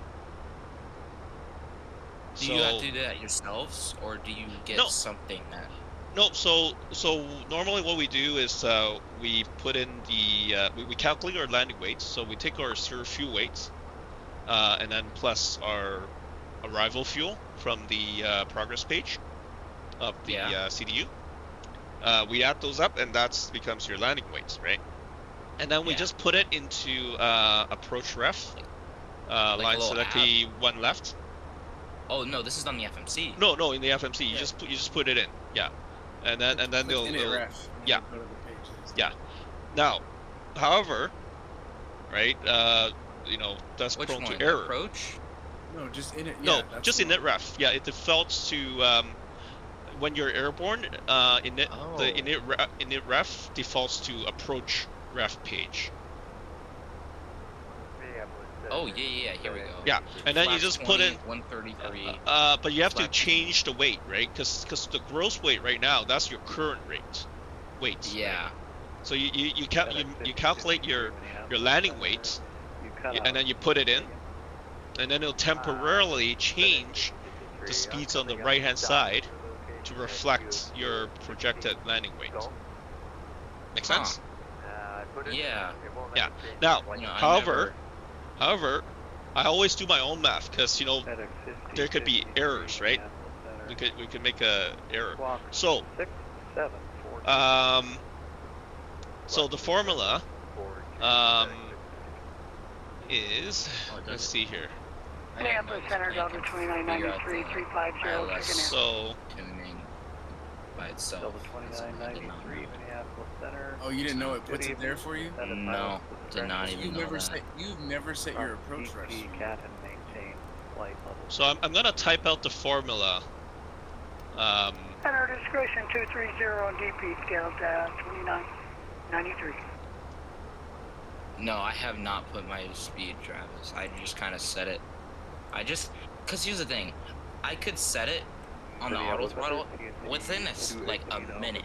I will be turning off the auto throttle and autopilot and so it's not like it makes that much of a difference. But you still need a speed, right? You still need a accurate VR30. So let me see here. I'm typing out the formula. Landing rev 30 equals. Frequency 133.4, Mach 4254.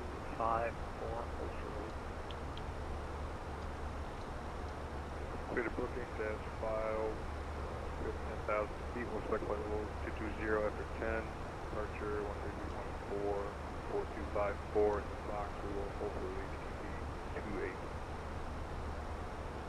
FedEx 5053, radar contact 36 miles south of Lamoni, flight level 330. Okay, you wanted to change your destination. Did you want to change the flight plan? It looks like you're not on your file now. Okay, does that make sense? That formula? So this will get you your pretty much your exact landing VREF 30. Okay. Yo, we need Ryan to pin this in the group chat. Pin message. Yes, pin it. Alright, I just pinned that message. Okay, so let's work through this. I don't know if it works for the flight factor. If it's an actual like 5.7, like accurate 5.7, then it will work. Okay, so where's in 113? Is that like a base? Yeah, that's a base base number. And then what's the 150 from? Sorry. 150. So basically, if you're at 150,000 pounds, your ref is 113. Yeah. So then where's the divided by 5 times 2 coming one of our captains, he's like a nerd with math, and he showed me this formula. Yeah. Basically, it's all linear, right? And this dates back to like the 727 days, you know, 737 it was original days, where like they don't have a computer, right? And so Boeing, they made this a linear function, right? The VRF-30 is proportional to your landing weight, right? So that the crews they don't have to look up the charts all the time, right? It's like a close approximation basically, and that's why we add +5 as a standard additive, because I think it's probably at the higher ends, like if you're heavier, you're too close to stall speed, so that +5 gets you away from the stall speed. Yeah, I tend to, because SimBrief does the calculations, like, not the best, to be honest with you. Depending if you have a profile for it. So I tend to add a couple knots to it. Yeah. But yeah, this formula, it will get you your exact... Hey, let's play a game. Okay, so, what's your zero fuel weight for this flight? My zero fuel weight, where do I check that? Init, perf init. So, index... Press line select E, there, and then perf. So line select E 3 left. There you go. So 160.2, right? What's your landing fuel? What's your landing fuel? Proc page. Click on proc. So you see CYWG 10.9, right? Okay. Let me do some math quickly. 171 points. Set at 50, 53. Probably check that flight plan again. The arrival you got is 4.2 times 2, 8.4. 121 is your ref. Okay. Is that correct? Either 121 or 122. Sometimes it's rounding error. Doesn't that seem a little slow? No, nope. Our lowest VRF is 109. Wow. When we're at 140 pounds, 40,000 pounds. On a 7.3, that sounds slow as shit, and it seems like a stall speed. No, it's normal for the 5.7 because the 5.7, the wings are it was designed as a heavy, but it's carrying a narrow body, a fraction of the weight. Yeah, so yeah, very good wings, very efficient wings. Crazy. Yeah. Yeah, sometimes we're grounding 90 knots on final. I appreciate your time. You're asking. If we're light. 50, yeah. I can fix it for you. How about just put the... I was always like, I wonder if that's just flight factor that you're flying. Yeah. But is it correct? Like, I think I saw 122, right, when you put in... So yeah, so that formula works. Very yeah. low speed. It's a very low speed. Like said, we were used to Airbus and 737. This thing, we're like, woo? I'm at 15 to that. Like, what? I'm not gonna lie, we were really used to auto throttle dependency until we started flying these planes. Also, the positive trend thing, like that's the positive net. That's one thing that I always have to remember is that you should be over. Yeah, Travis, this is gonna be a really interesting landing for me because I can't see what exact speed I am right now because of this bullshit. You can on the left. But like it flips between this and between two numbers most of the time. Right, that's your speed. You're going 242 knots. Yeah, better. We'll have to figure that out, though. I don't know why it's maybe it's just this livery. I don't know. It's a great question that I don't have the answer to right now. So what do you think your flaps 1 speed is, or you know what I mean? Sorry, how do you mean? Flap 1's on yeah, like when do you start? Oh, so flap 1. Putting in your flaps. So flap 1, the limit is 240 knots. So usually we lower the flaps 10 knots below, just for safety margin. So, okay. Here's something. So your descents, right? Let's see here. So basically 1,000 feet above your profile. Let's see, MUSIP. Is that the IF for the ILS-31? Yeah. Okay. All right. Okay. So what's you're cleared down to 3,000, I would assume? Yes, I am. Okay. All right. So now MUSIP. Well, is there a CPAF? Falcon 16. Salt Lake So Center is offline. MUSIP is like 10-mile final, right? So 10 miles times 3 is 3,000, right? Yeah. So yeah, basically you should be at 3,000 plus the field. So about the glide path at MUSIP will be 3,800 thereabouts, right? Now you don't want to be exactly at 38. You want to be a couple of hundred feet below that. So your target at MUSIP is 3,600. So what you do is you descend down to 1,000 above your target altitude. So that would be 4,600. So 4,600. Let's see. I see you're already slowing down to 180. Okay, that's fine. You're slowing down early. That's all right. So in this case, about 5 miles before MUSIP, I would. Actually, wait. Stand by. You're clean right now. You cannot be at 180 knots. That's too slow. Oh, I did not mean to. Whoa. Yeah. So bug it up to 240. Actually, you know what? You're at 4,600 right now. So bug it down to 215. 215. That's it.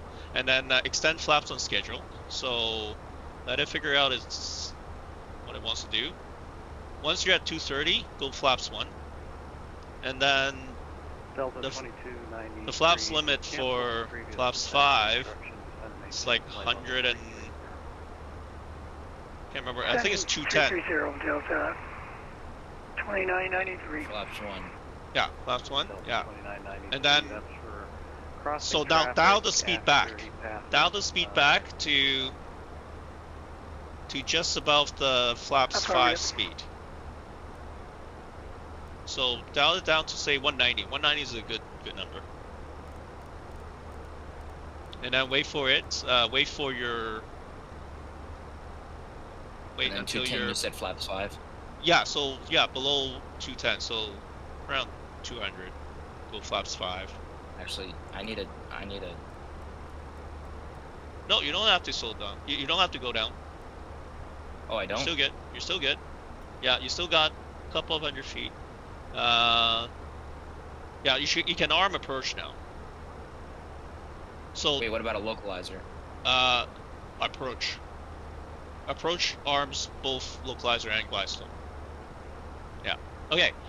So keep on dialing back. You want to get your thrust back. So dial back your speed to 190. Yeah. Okay. What speed are you at now? 210. Okay, you're a little bit fast. That's all right. Okay, you're level 3. That's fine. This is beautiful. Okay, now you can go flaps 5. Speed 180. I did. UPS 499. Set speed 180. I'm doing this. I'm doing the autopilot panel on my panel in real life. That's good. Nice. Very nice. Okay, so around 8 miles, you can. Okay, so glide slope alive. That's good. So, in fact, right now you can go gear down, and then flaps 20 before lighting checklist. Jump. Before lighting checklist, so just arm the speed brakes. Yeah. Okay. So read your FMA. Are we glide slope captured? We're captured. Nice. Okay, you got loc and glide slope. Beautiful. All right. So now we're good. So around 6 miles or so, dial the speed back. Actually, dial the speed back now. I think we're getting close. Yeah. So you need to dial it back to about not that much, because you're. That's okay. Just dial back. Okay. What's your speed now? Goes flaps 25. You're too fast for flaps 30, but you can go to flaps 25. And then now you can dial it down to ref plus 5. So what was my ref? Sorry, 122. 122. So plus 5 is 127. All right, and then when you're below 162 knots, just crossing it now. Now you can go flaps 30. There you go. And then your before landing chest complete. Perfect. Now you just fly it.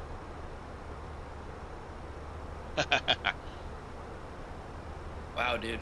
Easy, isn't it? Easy. It's not hard. That's your landing checks? No lights or nothing? Even though I know your lights. No, you got all your lights. So the Morningstar SOP is if you're clear to land, you go nose landing light on. But all the other lights are already on through 18,000 feet. There you go. All right, happy landings. So remember, listen to the rattle, right? So and stay on the flight director. So I think you're a little bit slow on the speed, is it? Yeah, you're a little bit slow. 2993. Because I see 124. So remember, don't be shy about adding thrust if you're low on speed. Okay, you're back on path. Very nice. Very good. Very nice. On speed, on slope. This is a little weird. That's fine. Yeah. We don't need pappies. Pappies are for losers. One more radar hit. There it is. Got the glide slope. Beautiful. All right. 230 Delta 2993. I've got rules at the center level. I can't do it just back. Beautiful. Minimums. Gotcha. That's good.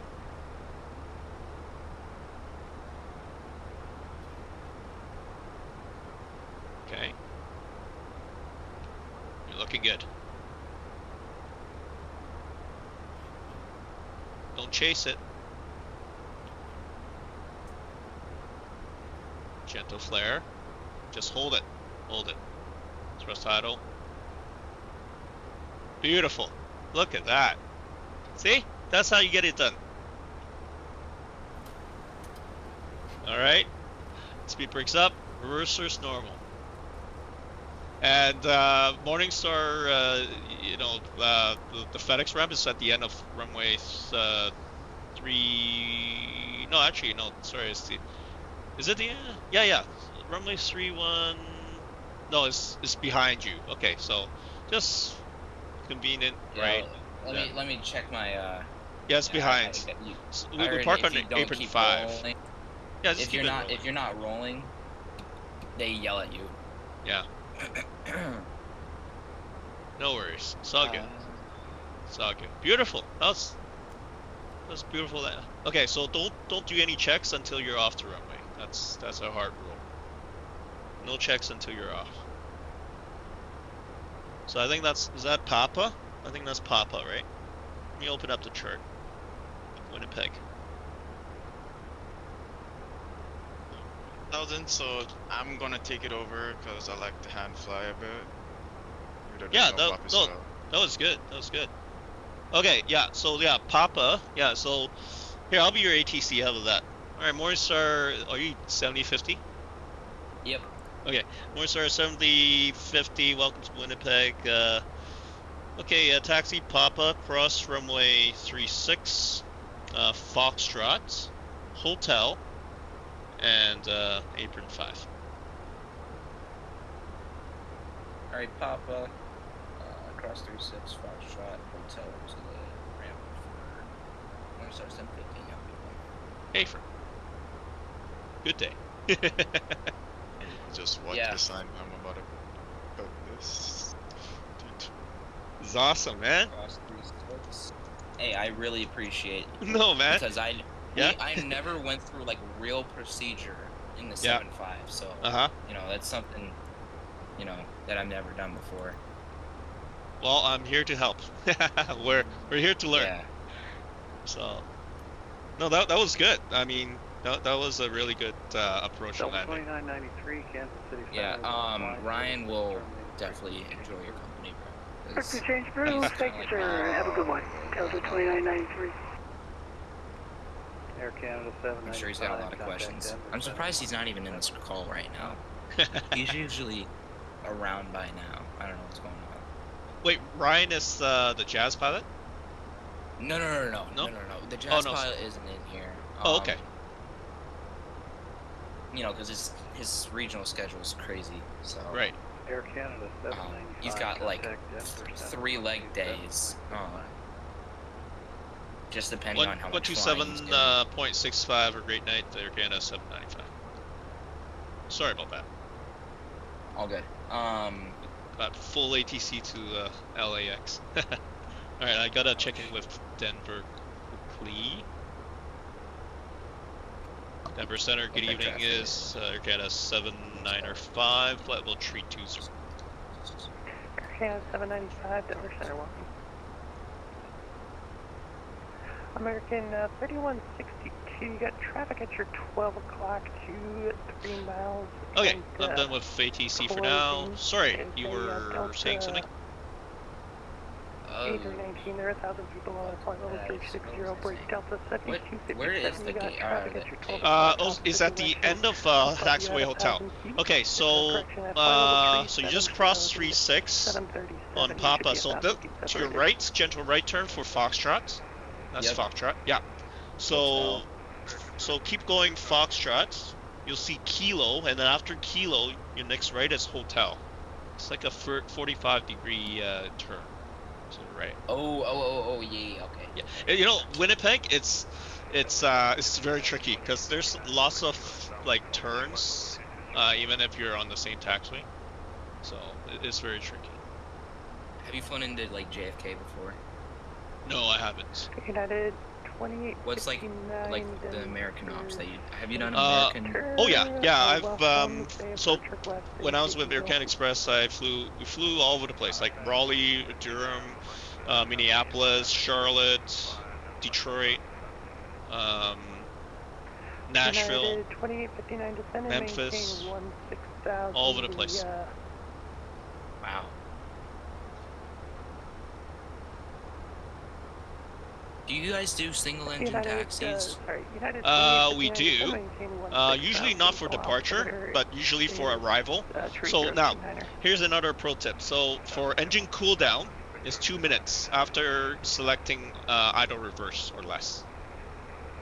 So yeah, you actually start your clock to time the engine cool down, and then after 2 minutes, you can, if you want to do single engine, then you shut off the right engine. Number 2 engine. Okay. Yeah.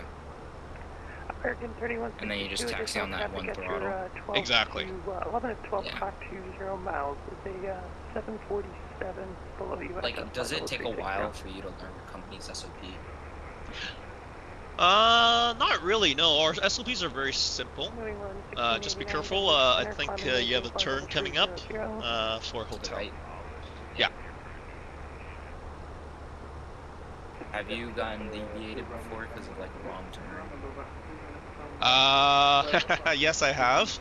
I was landing in Vancouver. I was supposed to get up right at the very end, Delta 9, and I got up at Delta 7, so a little bit embarrassing.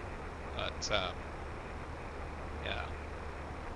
Taxiing is actually the hardest. Is a deviation like bad, like very bad? Depends, you know.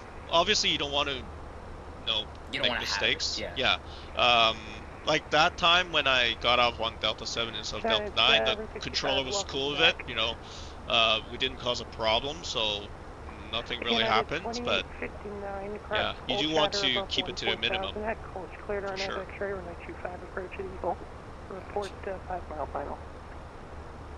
Oh, your strobes are still on. No worries, no worries. Hey, you know what? Taxiing, it's super hard. That's what a lot of VATSIM controllers, they don't realize. Because we're all single pilot, complex airplanes. We're trying to American 3162 descend you know, navigate and arrival Denver landing north. And do checks. Beacon right? stays on, right? Yep, beacon stays on. Just if you get a chance, reset the trim to 4.0. The stab trim. Yeah, base trim. Yeah. Stab trim. Yeah. 4. The other way. Yeah, there you go. Perfect. So normally, like the FO does it. So Captain taxis, yeah. There you go. You got 4. There you go. Beauty. You got everything. And weather radar off if you have it. No, I don't have No? it on. Okay. Where no do you worries. get that? Where do you see that? Is it here? Yep. Oh yeah. Oh, that's the same weather radar. Oh, just tests. Weather to tests. Yeah. And you should see weather node data on your screen. 707 Denver Center, radar contact. Reported, welcome. It's the end of my flight plan, so maybe that has something to do with it with flight factor and stuff. So yeah, maybe. Yeah. Oh, perfect. That's good. Good flight. Good landing. Yeah, good it was a good flight. Okay, so. Yeah. So keep going. So that's cargo jets ramp. So this hotel, right? So just go all the way until you'll see Charlie on the right, and then across from Charlie, so on your left, it's like a 45 degree turn off into apron 5. That's where the FedEx ramp is. A little bit faster. Oh yeah, okay, it's like a straight in pretty much. Yeah, yeah. Do you go to Calgary? Or not Calgary? Oh yeah, I'm sure you go to Calgary. Yeah, we do. Right? Yeah. So 50 continues on to Edmonton. Delta 7257, turn 30 degrees right for sequence into LAX. If I may ask, do you have a Boeing yoke and a Airbus stick? I don't have a yoke. I have my old C-Giub, but it's not very good. I haven't used it. I have a A10 Warthog flight stick, so I just use it as a side stick for both the Airbus and Boeing. But I have the Boeing throttles and Airbus throttles. I just swap them. All right, so here's where it's just to the left. Yeah. Yep, that's it. Yeah, just follow that line to the left. And I think you see some morning. Is that that's an ATR. Yeah, that is an ATR. Yeah. And then there's I think there's a 727 and 57 on the left there. Yeah. So that that's exactly. Yeah. That's where we park basically. So do you guys do like one of these? I'm gonna do it just so you know. Do y'all do one of these right rudder and then full left rudder? No, we don't. No. So the way to line up, right? Just keep on going straight. Slow down to 10 knots, and then look to your side, like look over your shoulder. When the center line of the gate reaches the bottom corner of the either the L2 window or R2 window, that's when you start turning. You know what I mean? The bottom corner, bottom aft corner. Yeah, where your mouse is a little bit. No, not that one. That's the 3 window. The 2 window. Yeah, that's it. That corner. When you see the line up with that, that's when you crank the tiller over. Yeah. Okay, I think this one's the one that I want. Sure. Yeah, we normally park, but it's already occupied. Gate 55, where that 67 is. Triple, yeah, that's a 67. Yeah, that's the usual gate we park, but any gate is okay. Ready to go direct to Quail and ready for our ISR. Okay. Don't know why a random RJ is here. So you see that? Yeah, you see the center line there? Yeah. So wait until it is kind of like behind your shoulder. So right now, crank it over. Crank it full. And then you want to line it up with your altitude tape on your PFD there. Delta 72, that's well, there's no altitude November tape, 2 but remaining of golf, like the reach glide back slope, correct, clear direct, kind of line up with quail. that part. Yeah. Quail So at we turned in a little bit shallow. and That's maintain okay. 17,000 So just come via right, Denver come right. altimeter 3016. Okay, that's not too bad. Yeah, that's not too bad. So the nose gear right now is maybe a foot to the left of the center line. 17,000-3016. Oh, hold on. You know, we'll do a little cheating. Yeah, I see it's to the left. Delta 7257, apologies. What's the next fix in your flight plan that you were going to? Yeah. He had reverse controls, so he got confused. Yeah, I was like... Yep. Knew it. Like backing a fucking boat up, man. It sucks. Oh. And set the park. Yeah. Set the park brake. So we shut off the right engine first, and then we usually wait for the ground power. Oh, I don't got ground power. Oh, you don't have ground power? Do you have, is your APU running? Oh, okay. Just run the APU. Wait for it to come online first. So on a turnaround, do you just keep the APU running straight? Usually yes. Yeah, Winnipeg is a very fast turn. They're super fast. The Grand Cruise is super fast. So they always tell us to run APU. Yeah. So we're gonna be in there for like a few hours, just get the ground power. Yeah, exactly. Oh, so like, let's say aircrafts that are on like long hauls, they're on ground power. That's gonna take at least an hour or two for them to get back up. Yeah, for sure. Yeah, for sure. All right, AP is running. Yay, nice. Okay, there we go. That's good. All right, so now you can shut off your left engine now. Delta 7257. And then immediately my right hand goes up to the beacon, and I look for the N1 until it's around like maybe 11, winding down until 11. Yeah, it's below 11. So yeah, and then now you go, and then you go beacon off. There you go. And then that's it. Just hold. And then what will happen is they'll tell the ground crew to install those chocks, and then they'll give you the chocks in signal, and then you can release your parking brake. And then you do your shutdown flows. You can increase to Mach 0.84, no greater than Mach 0.84 for now. There it is. Okay, so he gives you chocks in, and then you can release parking brake, and then so the shutdown flows. Okay, so go upstairs.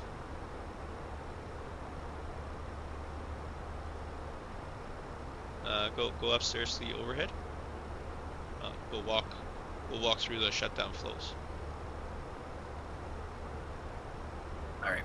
So go up, upstairs. Yeah. So firstly, hydraulics. So the center C1, C2 pumps off. The rest of the pumps stay on. Okay, good.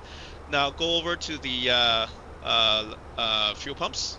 All the fuel pumps off. 2859, no need to report now.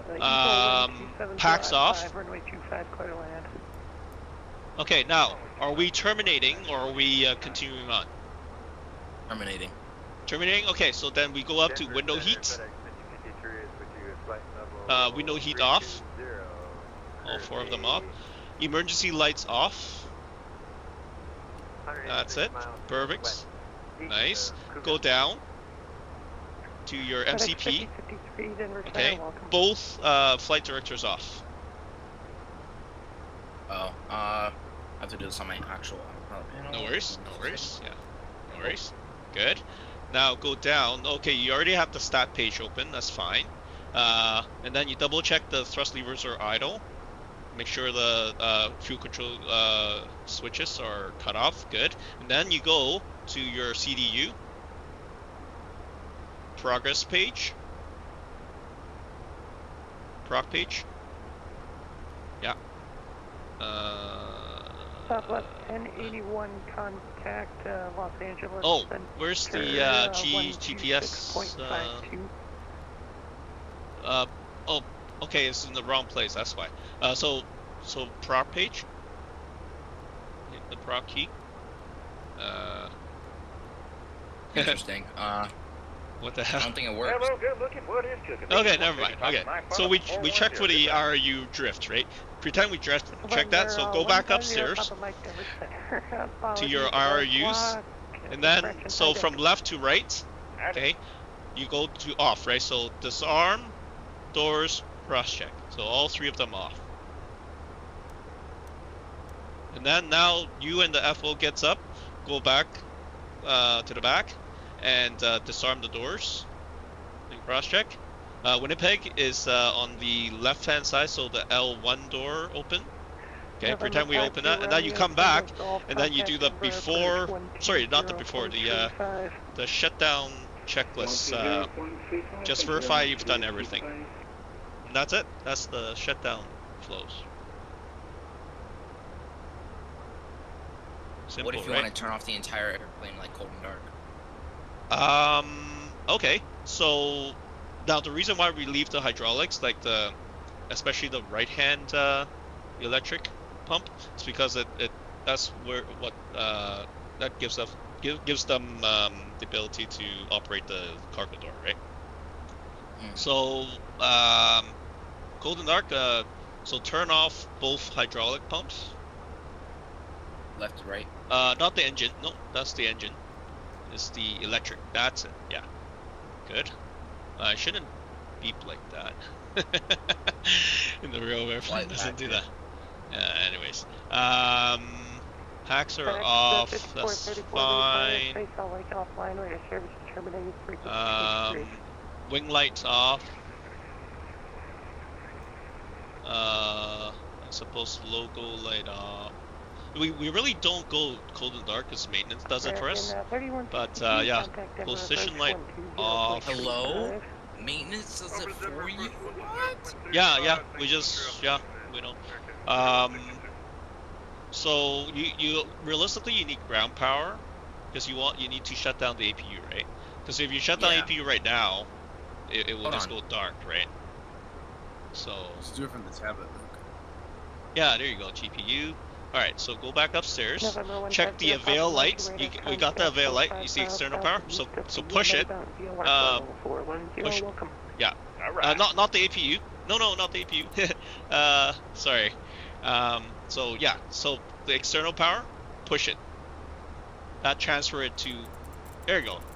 Now we're on external, that's good. Now you can shut off the APU. So APU off, not that, yeah, the APU switch. Yeah, this off, one? yep, that's right.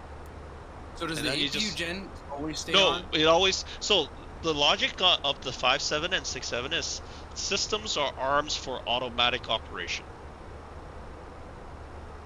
So the APU gen, even though, so the APU is still winding down, right? Later you'll see, I think, APU gen like off light. So the arm on flow bar, that means is selected to arm to the on position, right? It's armed for the automatic position or operation, rather. United 2859, welcome to Eagle Taxi, departing via Alpha. Have a good night. Alright, so did the isolation valve stay on? Sorry, the isolation, yes, it does. Yeah. That's pretty much it. So we're on ground power. That is not that much for so we go, so if you want to make it cold and dark, so go back upstairs. So take it off external power. And then standby power off. United 1351, contact committee. And then battery off. 133.4, we'll see ya. Perfect. Now it's cold and dark. United 1351. Thanks that shit shouldn't be lit up though. Yeah, no, it shouldn't. It shouldn't. Yeah, it's a simism. Position light stays on? Yep. It stays on. Delta 1278, Denver Center, radar contact. Stays on at all times. Reported. Sure. Well, left and right continuous. Yeah, don't touch those. Yeah. Everything is arms for automatic. Trim air too. Yep. These two. Yep. Those are the zone temperature selectors.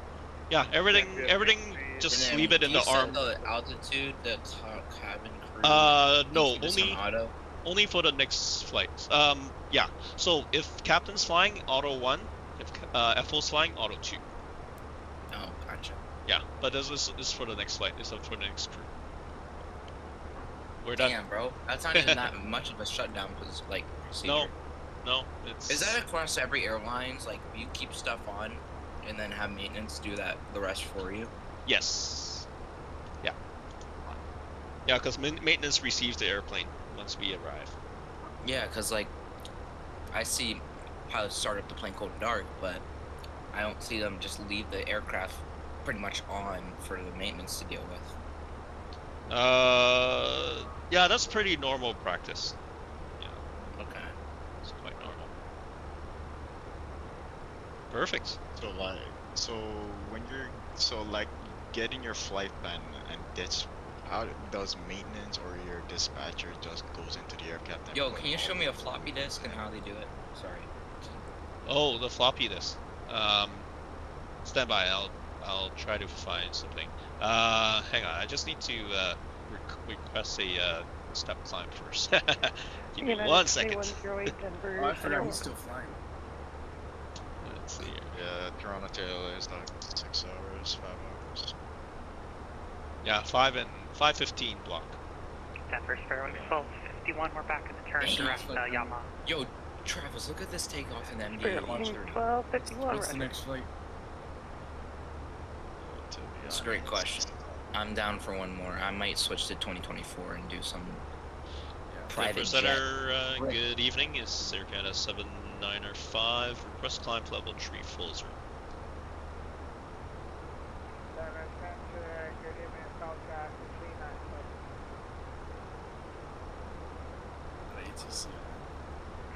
Air Canada 795, climb and maintain flight level 340. Climb level 340. Thanks, Air Canada 795.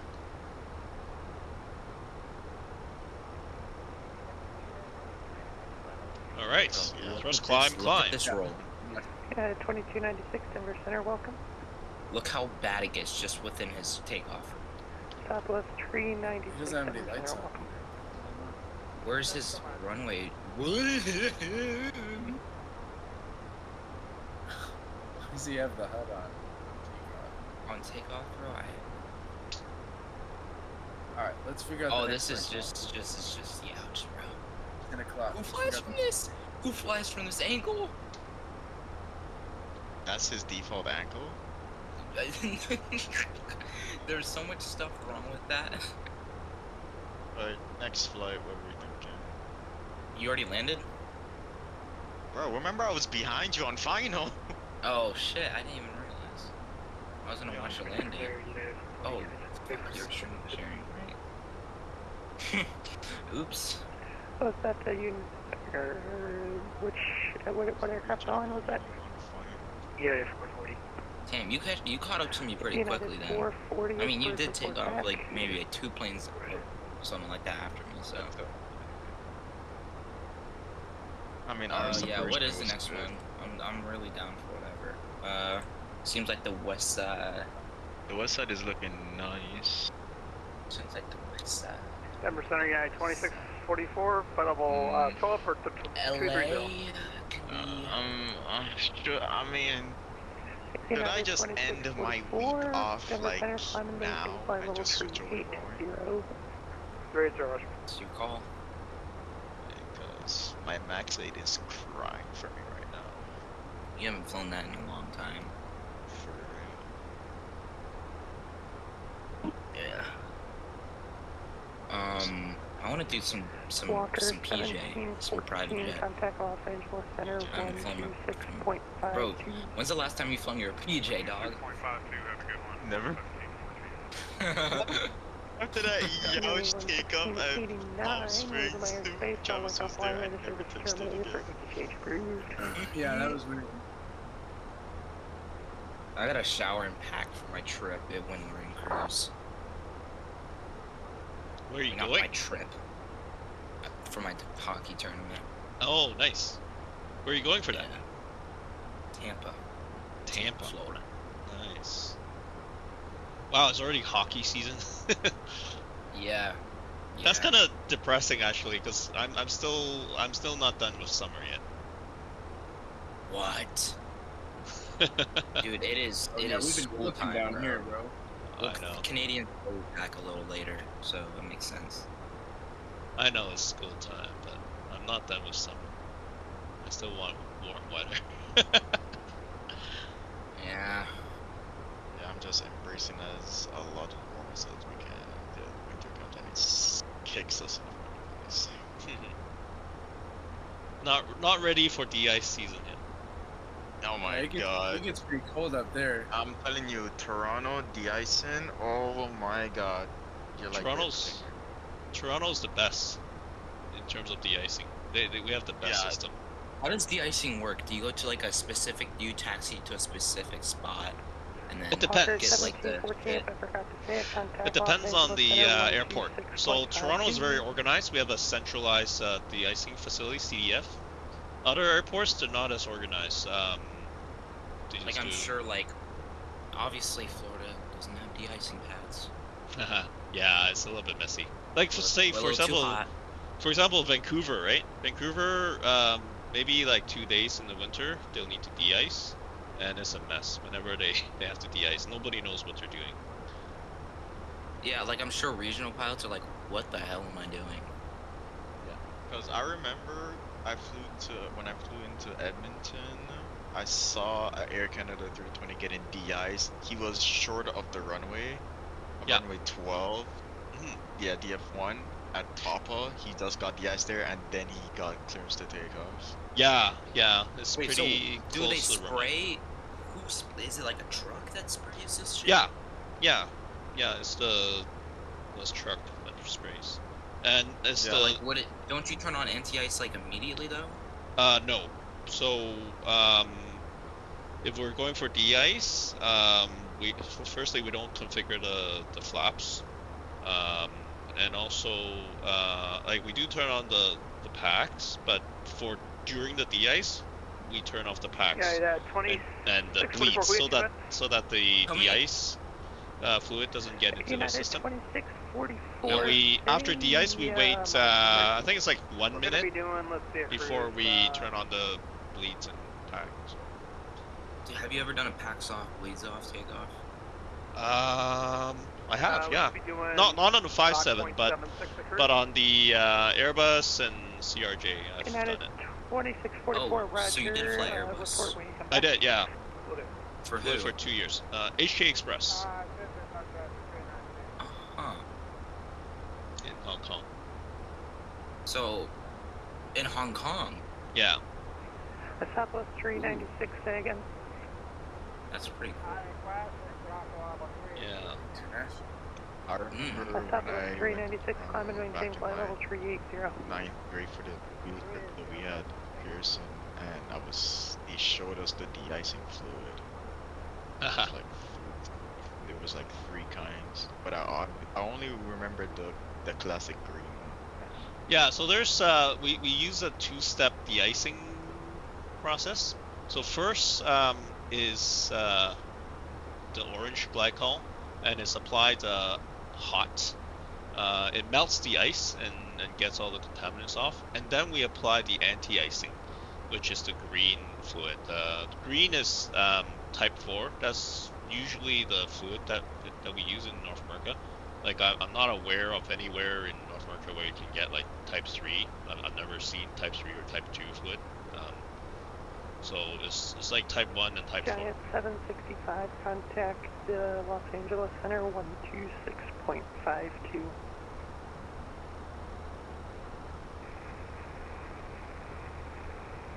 What is the purpose? Like, what does the packs off, bleeds off, take off? What's the advantage to it? Well, you get more engine thrusts because when you take away bleed air, you're taking away energy from the system. 6283, 1905, climbing 230. So we do that. Actually, I did one the other night when I was doing a flight of Kathmandu and Paro, Paraputan, because there's like high terrain, so there's a police off takeoff. Up to 360, and I mean, we're currently doing 63. We'll be 76 at cruise. United 6283, Roger.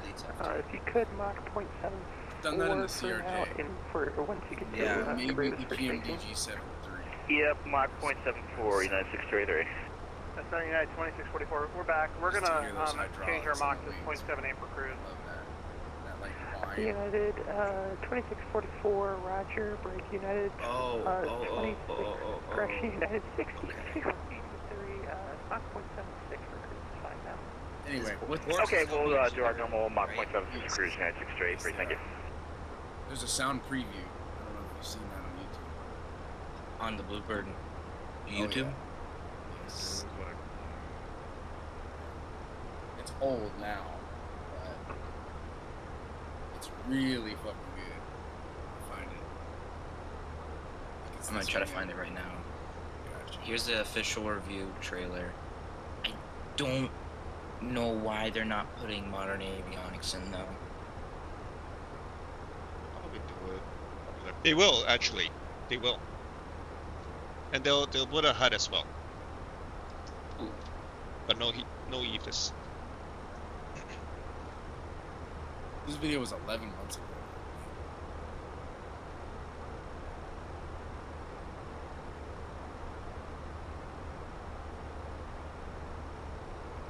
What engine variants do you typically fly with? GE ones?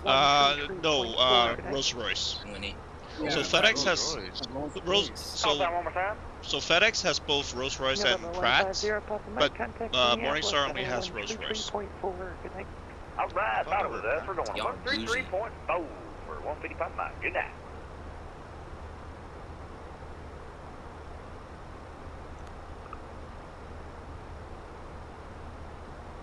This is pretty amazing. It's like full ATC across the whole U.S.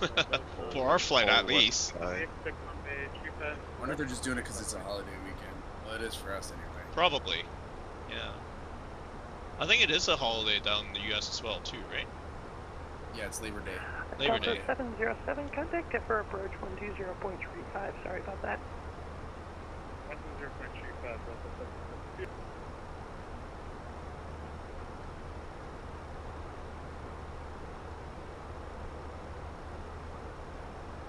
Bro, the flap sound is actually like pretty damn good. That no. Like that. And I think you can hear the flap hydraulics react to the aileron inputs or other strain on the. Yeah. He spools them up.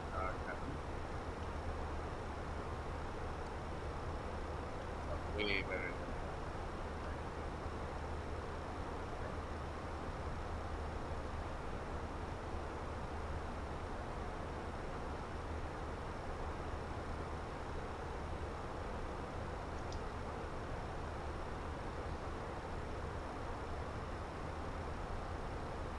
They kind of sound like the CFMs in a way. I don't know.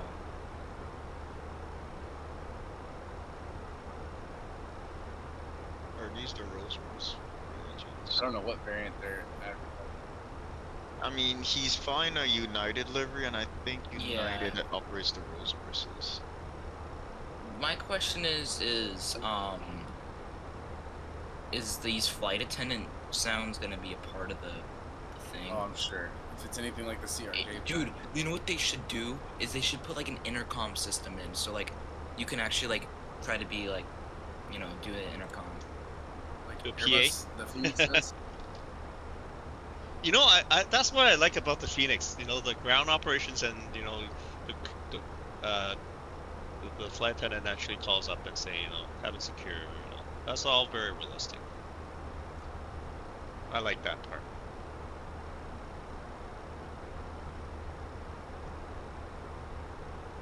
And I like GSX be doing some weird shit sometimes. Oh yeah? Oh, dude, Yeah, Which but reminds me, if I want to fly. Yo, what flight are we doing? Because I need to. What flight are we doing? And go look at the Bluebird Sim Facebook page. They just made a post 50 minutes ago. It's a good one. Oh, they talk about 2024 testing. Ooh. Check that out. I mean, they already had a model inside, a working model inside in 2024. Oh my goodness, my phone must be like listening, because as soon as I open up my Facebook on my phone, it's Bluebirds, like right at the top.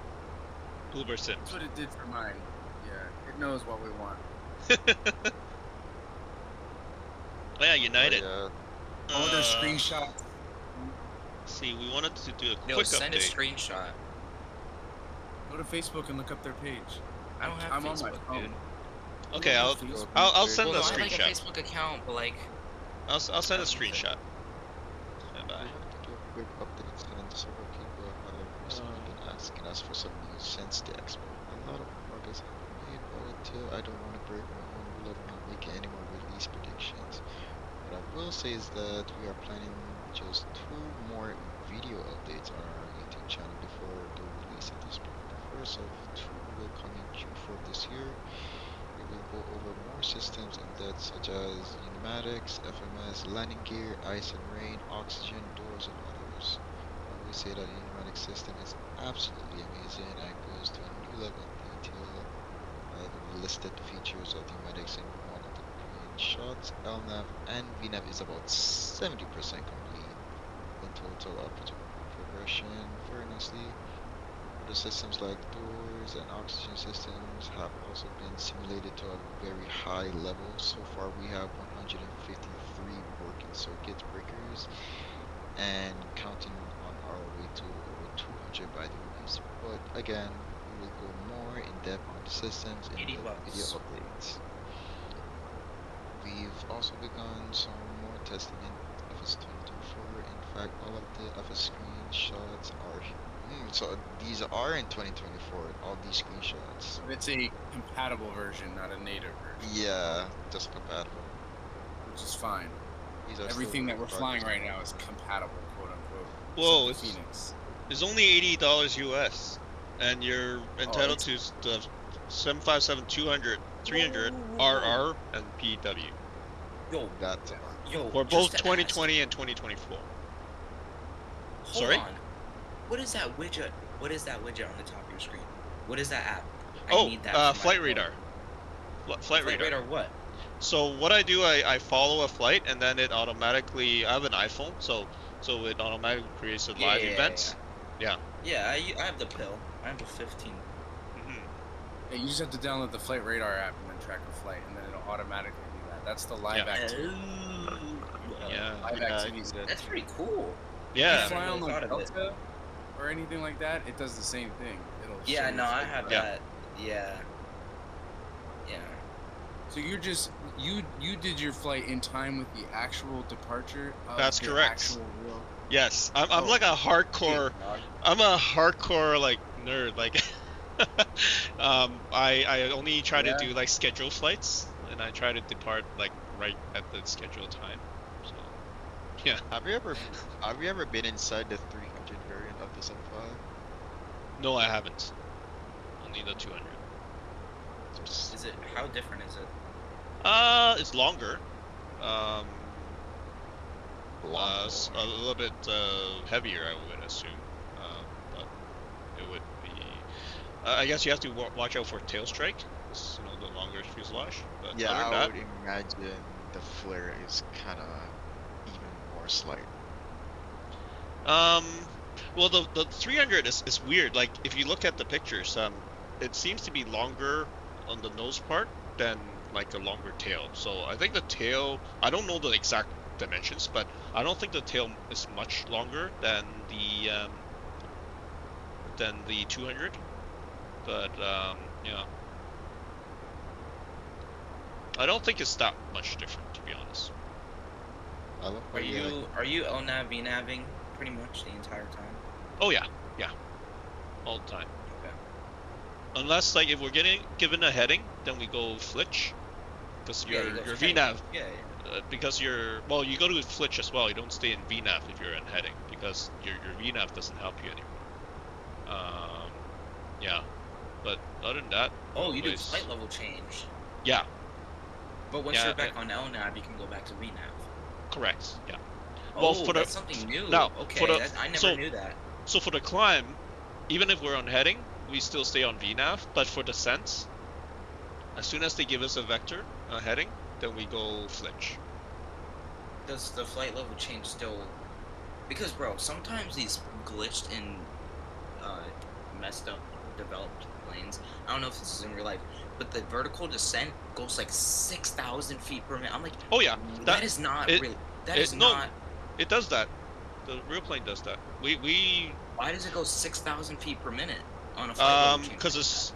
Oh, on a flight level change. Flight level changes shouldn't go that high. VNAV, yeah, up at higher altitudes, it would nose down. No, what I mean is like, for example, flight level change when you're descending. Yeah. You do that, right?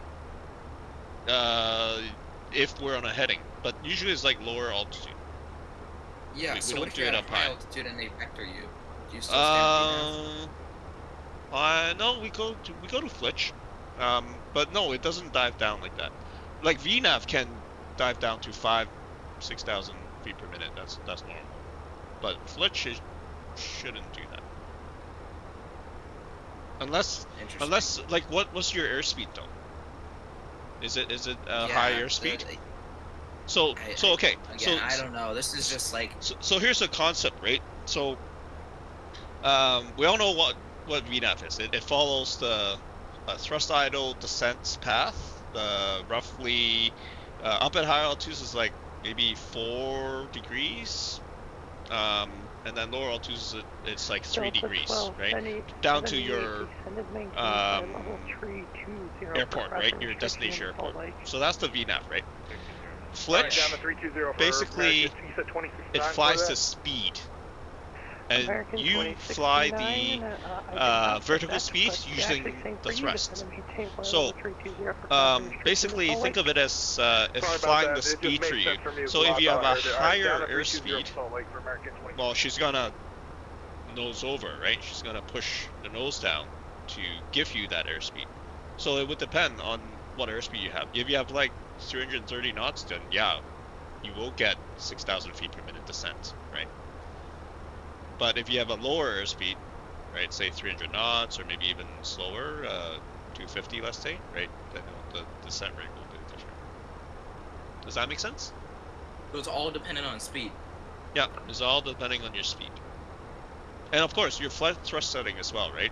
Like it tries to aim for thrust idle. We always try to descend thrust idle, right, for efficiency. But in flitch modes, you can actually set a different vertical speed by adding thrust or taking away thrust. Huh. Yeah, while it maintains the speed for you. Yeah, this is a lot of new information. Yeah, we're going to school. We're literally in school right now. I'm like in 757 type rating. And you know this works for like other Boeings too, like the NG. Well, NG is a little bit different. It's got its own like kinks, you know, its own special logic. Even in the but triple is basically an improved version of a 5767. So you can use the same technique pretty much. All right, since you're going to LA. Are you in Denver's airspace though? I am, yeah, I'm just south of Denver now. Yeah. Let's see, our ETA to LA is 411 Zulu, 0411 Zulu. Okay, so we're about, oh gosh, 2 hours. Still 2 hours out. 0411 Zulu. Yeah, okay, 2 hours out. This is like the one thing that like I had a little trouble understanding in flight school is calculating, like, using Zulu. So, okay. Like, I know there's, like, a chart where it's, like, Pacific, West, like, you know, right, middle, and, like, Eastern time, Western time. Yeah. So, I know I use military time on my phone. Like I know it's okay. I know it's 10:13 and it says 22:13. 22:13. Yep. Because that's easy to, you know, you just minus 12. Right. And then so 0411. Yes. How does that translate? Okay, so we're both in we're all in Eastern time zone, right? Yes, we are all. Okay, so now the trick is because right now we're on summertime. I haven't needed to. So you know how we spring forward, through the airspace, right? Though. Yes. So Eastern time standard is UTC or Zulu time -5. But in the summer, it's -4. So right now we're -4. So basically you take 0411 -4. That means it's midnight, 11 minutes past midnight. Or local. For a local time. Yeah, on the eastern, you know, East Coast. Is that a private pilot check ride question? Like how to tell? I don't think so. Yeah, but it's good to know. It's good to know, obviously, because eventually when you get to the airlines, they're going to need it. Well, even in your IFR. It's more because, like, your METAR and TAFs are all based on Zulu time, right? They're never in local time. So you have to know, like, where you're flying, what's the conversion, right? Yeah. So, for example... When I'm listening to the weather, I'm listening for the winds, altimeter, what information we have, like Alpha, Bravo, whatever, dew point, and you know what runways we're landing and departing, what approaches are in use, and then but first they say, you know, for me it's where I fly out of KFNY airport, information, Zulu time, blah blah blah blah blah, and then they go on with the ATIS. Yeah.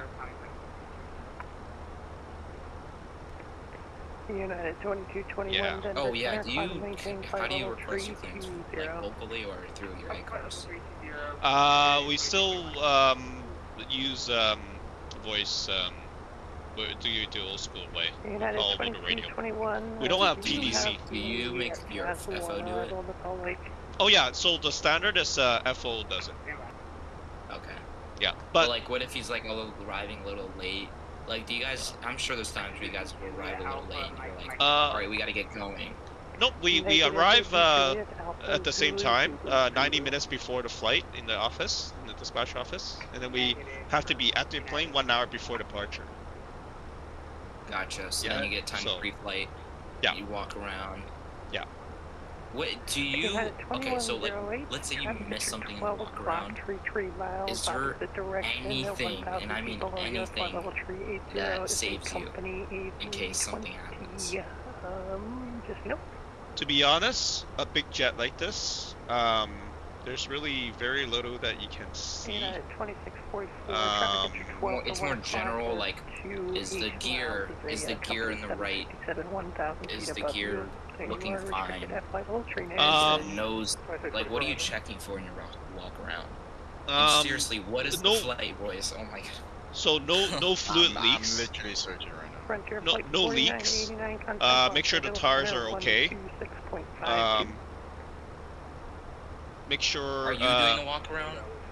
Usually it's the first officer, but I usually the company, like, generally accepted technique is captain does the inside, FO does the outside. I personally don't like that. I think it should be, you know, like at most airlines, whoever's pilot flying does the inside, whoever's pilot monitoring does the outside. So we switch it up. Yeah, that's how the airlines do it, right? So I offered to the FO, right? So I asked them, hey, are you comfortable? Are you familiar with the inside checks? Because not everybody's comfortable, right? Not everybody's familiar. And if they are, then I switch it up. So if you know, FO's flying, you're doing the inside, you're doing all the captain stuff, and I do the mindless walk around. I pick up the ATIS, pick up the clearance, and switch it up like that, right? So do you guys kind of just say, hey, do you want this leg and I take this leg, or? Yeah, we we just have a discussion and see. Yeah. And then like, does dispatch handle like your routing, like? Yeah, they give us the flight plan. Departure you're gonna fly. Yeah. Yeah. 6 miles And this is the big question that I've had.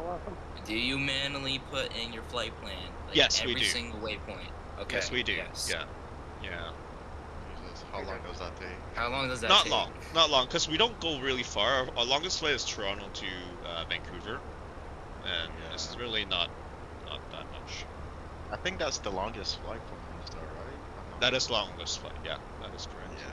So do you literally have to put Kilo, like Lima, like all that, and then so do you do direct like from a departure, like, because I know there's different airways, like how does that work? Yeah, so out of Toronto is RNAV sits, but yeah, obviously. Actually, Toronto's the only place where they have RNAV sits. November Nowhere else. 93, Everywhere else is vector Center, sit. So we do put in the sit, but then it's just basically heading to an altitude. Yeah. So and then Foxes are kind of just weird. Yeah. Yeah. It's only Toronto in the that US, bro. In the US, you are even in Toronto, it's like, let's say you're departing off from 2-3. Yeah, it's you depart, initially, and then it's a slight turn after. Yeah. Not really. And then back to start in order on. Yeah.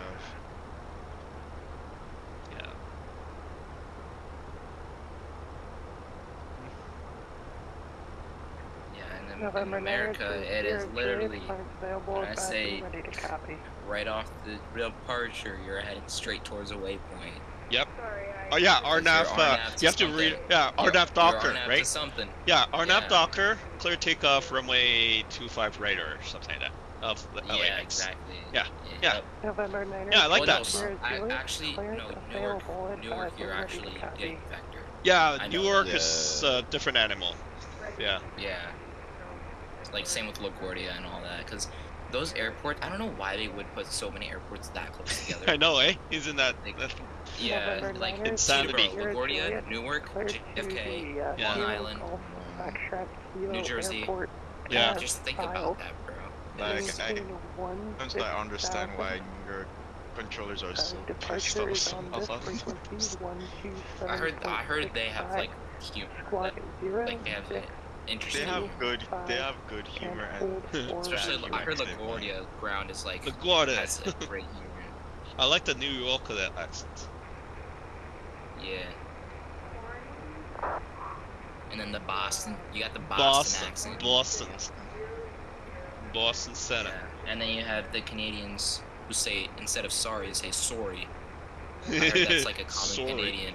Sorry. Sorry and A? Well, that's where I get A from, is on you. Hey, like, Hoser, take off, eh? Wait, hold on. So, when you're in Canada, is VFRs basically the same as US? November 9. I think so, yeah, for the most part. Yeah, okay. Verify hold for release. What was your longest check ride? Like how long? My longest? Yeah. That was the Airbus type rating in Hong Kong. It was over 2 days. So first day we did like low vis stuff, and then second day was like engine failures and whatnot. What about the, like, do you have to do an oral, or is it just sim? No oral, just sim. Change to advisory frequency. What about like your instrument, your CPL, like all that? Oh, that? What was that? What was the longest one out of those? Like the simple licenses. That's a good question. That is so long ago for me now. Probably like the private and the commercial. I think those are the longest. Okay. Yeah. Yeah, I think. Yeah. Multi-IFR was. Wouldn't CFI take forever? I'm sorry? Wouldn't CFI take forever since you have to reset every single. Yeah, yeah. Yeah, you have to like, you know, give the perfect demo, right? Yeah. And then the instructor I was learning. Don't you have to come up with lesson plans? Yes, that's right. Yeah. Yeah. So like, do they? So I'm assuming for your CFI it's like private, like how to do slow fight, how to do yeah. Power off, power on, That's right. Engine out, like Yeah. all that. Yeah. Yeah. S turns. Yeah. And then for your CFII, holding patterns, DME arcs, ILS approaches. Yeah. Oh god. Yeah. When do you start actually flying these like arrivals? Because I know single engines do not do an arrival like that. Yeah. When I was on the 1900,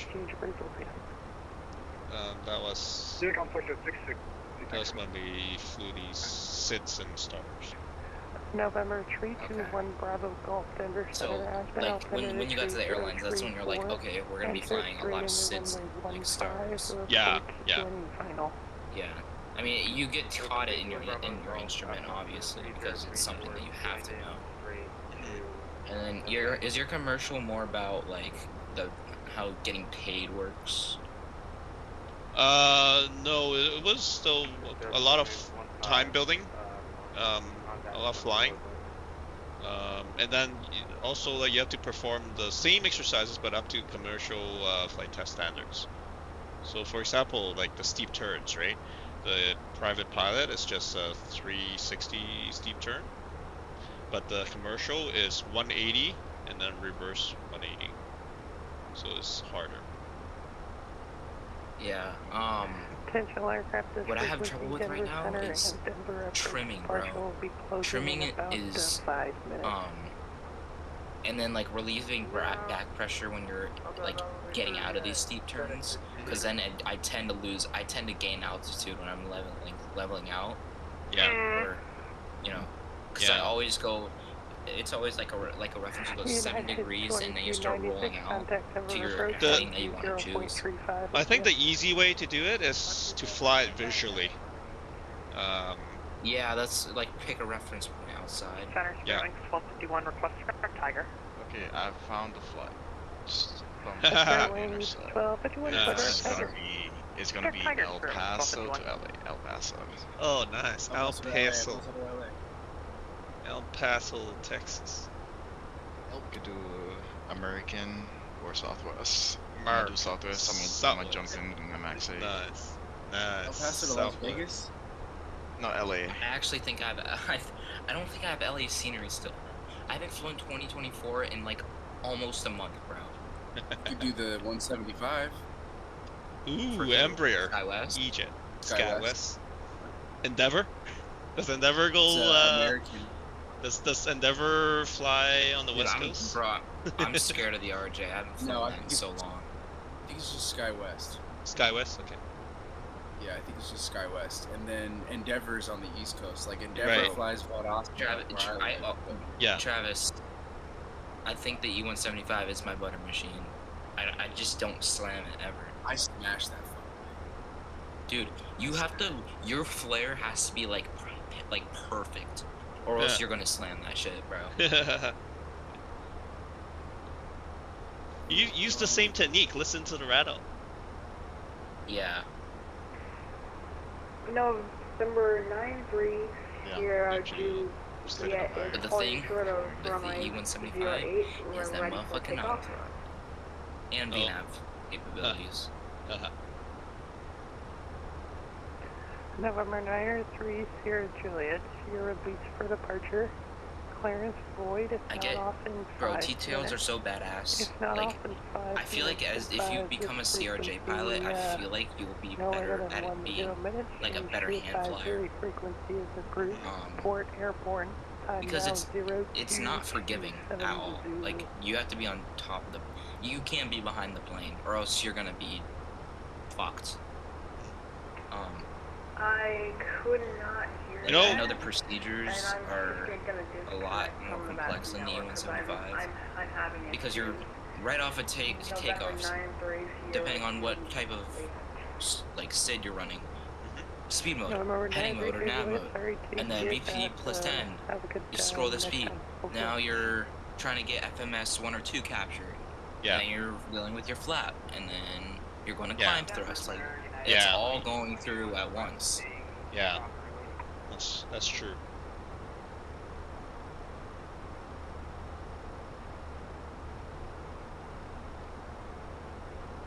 And then, bro, capturing a localizer, heading sync heading, green needles.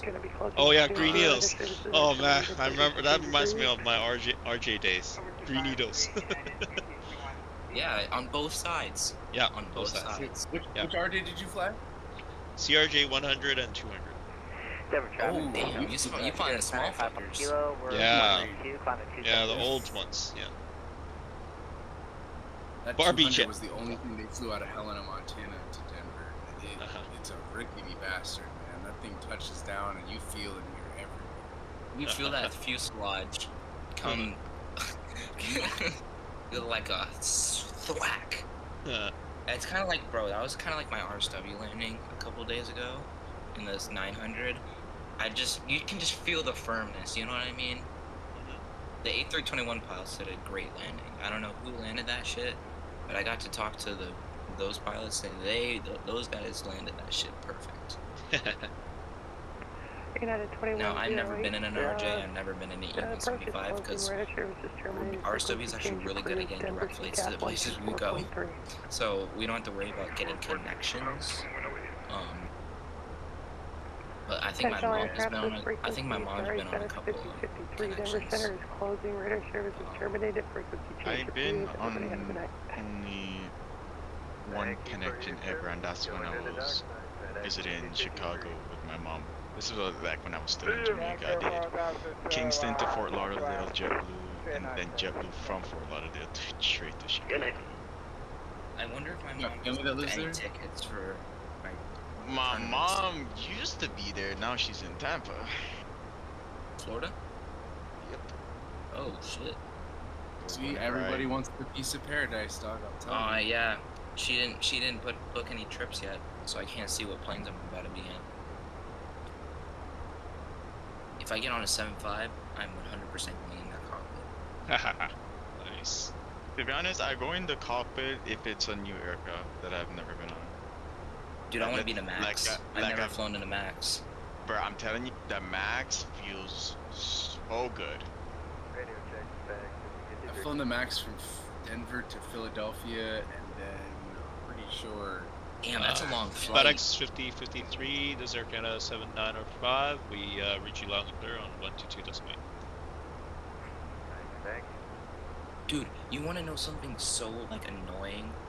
Bro, when I did alright, so we're doing El Paso, right? Just so. Yeah. Fuck, do I even do this flight, bro? I need to. Dude, I need. I'm sorry. Say again for Air Canada 7905. FedEx that you get you through is just saying as well as making sure I was on the right channel. Ah, yeah, you are perfect.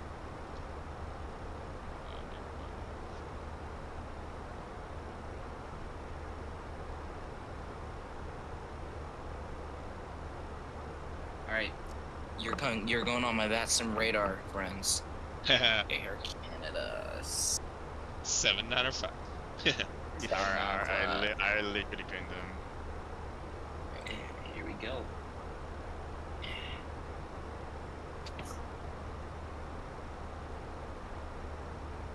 What an interesting name, Sonny. I only know a couple people whose name's Sonny. Makes me think of The Godfather. People always spell my name wrong, because mine is like, no, Sunny isn't Sunny Day. You need to put your ATP on VATSIM, or do you not want to? Is it more like a privacy thing? ATP? Like, you can tell VATSIM that you're an actual, like, ATP rated, and they'll put that on your profile. Oh, really? Yeah. I didn't know that. Yeah. No, because I joined VATSIM. Contact them. I joined VATSIM like way back in like 2001. This was before they had like pilot training, so I never went through any of that. Yeah, dude, that's why I'm just a basic member. There's like a 30 question exam just to get into VATSIM now. It's stupid. Oh really? Holy cow! I had to do an 8-question quiz. Wow. Now there's there's a 30 question exam. Yeah. Well, maybe it's a good thing because they want to filter out people who are not serious about it, right? Well, there's ChatGPT. So I guess, yeah, that too. That's true. Like I've heard little kids on frequency who I really question if they know how to fly, Like we all start somewhere. There's no going from that. Like we all start somewhere. Yeah. And I'll tell you what, when I flew my first airliner, I was a little lost. I'm not gonna lie. Because I never flew that much IFR ever, so I had to get used to following SIDs, departures, what the rules were, because that sim is different from real life, but it's also resembling. I feel like it resembles it. It's so close, eh? You can't get any close. You can't get any closer. Honestly, so many times I fly on that sim, and the voices I hear, the stuff I hear, it reminds me of real life. Yeah, I mean, you can't get like that much closer than from real life. Yeah. Well, Pilot Edge. I've never tried Pilot Edge. Or like, what is it, IVAO? Oh yeah, IVAO. No, I haven't tried it. I know there's a one where you have to be like 18 to join or something. That's Pilot Edge. That's oh, gotcha. Pilot Edge is also subscription based. Yeah, but it's always online. Well, during certain times. You know, I still remember way back in 2001 when I first joined, and I still remember the butterflies in my stomach first time clicking the transmit button. Queue up, yeah. Like, I still remember that. Yeah, but then wasn't it TeamSpeak back then? No, it was Squawkbox. Squawkbox, that's what it was. Oh, what the? But then it wasn't. Yeah, it wasn't integrated. It wasn't. What sim was that? That was FSX. Actually, no, I started FS 2002, and then eventually FSX. What were you playing on? Like a little laptop? No, it was a desktop computer. Okay. I've been building my own computer since I was in high school. Yeah. I bet the graphics on that shit. Dude, I know. I got into it in 2004. I had the 4-flip CD case, 4 CDs in it. That's what 2004 was. Yeah, I remember that. I've still got my Flight Simulator 2004 Century flight. Nice. Nice. Still got that bitch. It's legendary. That's crazy. With the disc and everything. Legendary. Yes, sir. I still have like a very old version of Flight Sim. I think like 3.1 or something. Yeah. Yeah. It was like the OG. Yeah, the OG. It had Flight Sim 95 too. Yep. I have 95 as well, but I didn't really fly it that much, so I had no clue what else to do. I really started. Games Combat Sim. Yeah, yeah, that was a great game. I'm not gonna lie. The plane that I fly in real life is a Piper Archer 2.8, full glass, modern avionics and all that.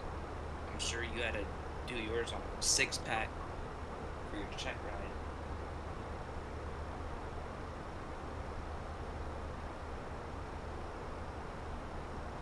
Alright, I'm into the airport.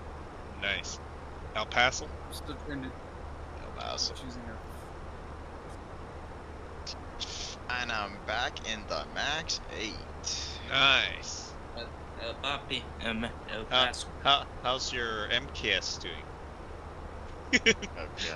Oh, that's a bad. Okay, that's really bad. I take that back. Oh my god. That was such a bad design. that was crazy, man. That was such a bad design. No, same with the Dreamliner, eh? Sorry, go ahead. Sorry. Yeah, same with the Dreamliner. You know, like Air India, right? Everybody's blaming the pilots. Yeah. There's way more to it. Like, if you're interested, I can send some videos. Yeah. I'm pretty sure they're trying to cover up. Oh, fuel cutoff switches, flaps, something about the flaps. Okay, it could not be flaps. There's no way they didn't have flap before. They had the lift. It's just they didn't have the power.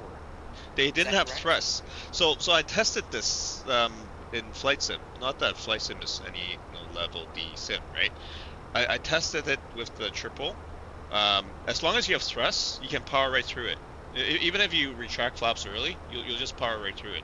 But if what I did was I slammed the thrust levers closed at 200 feet, and that's game over. Like your speed trend goes through the floor, and you have no energy at that point. So, what if your engines were to go out on rotation? Would you still have some power left to get in the air? You might have some momentum, but doesn't. What are you gonna do? Wait, what is this procedure if that shit happens?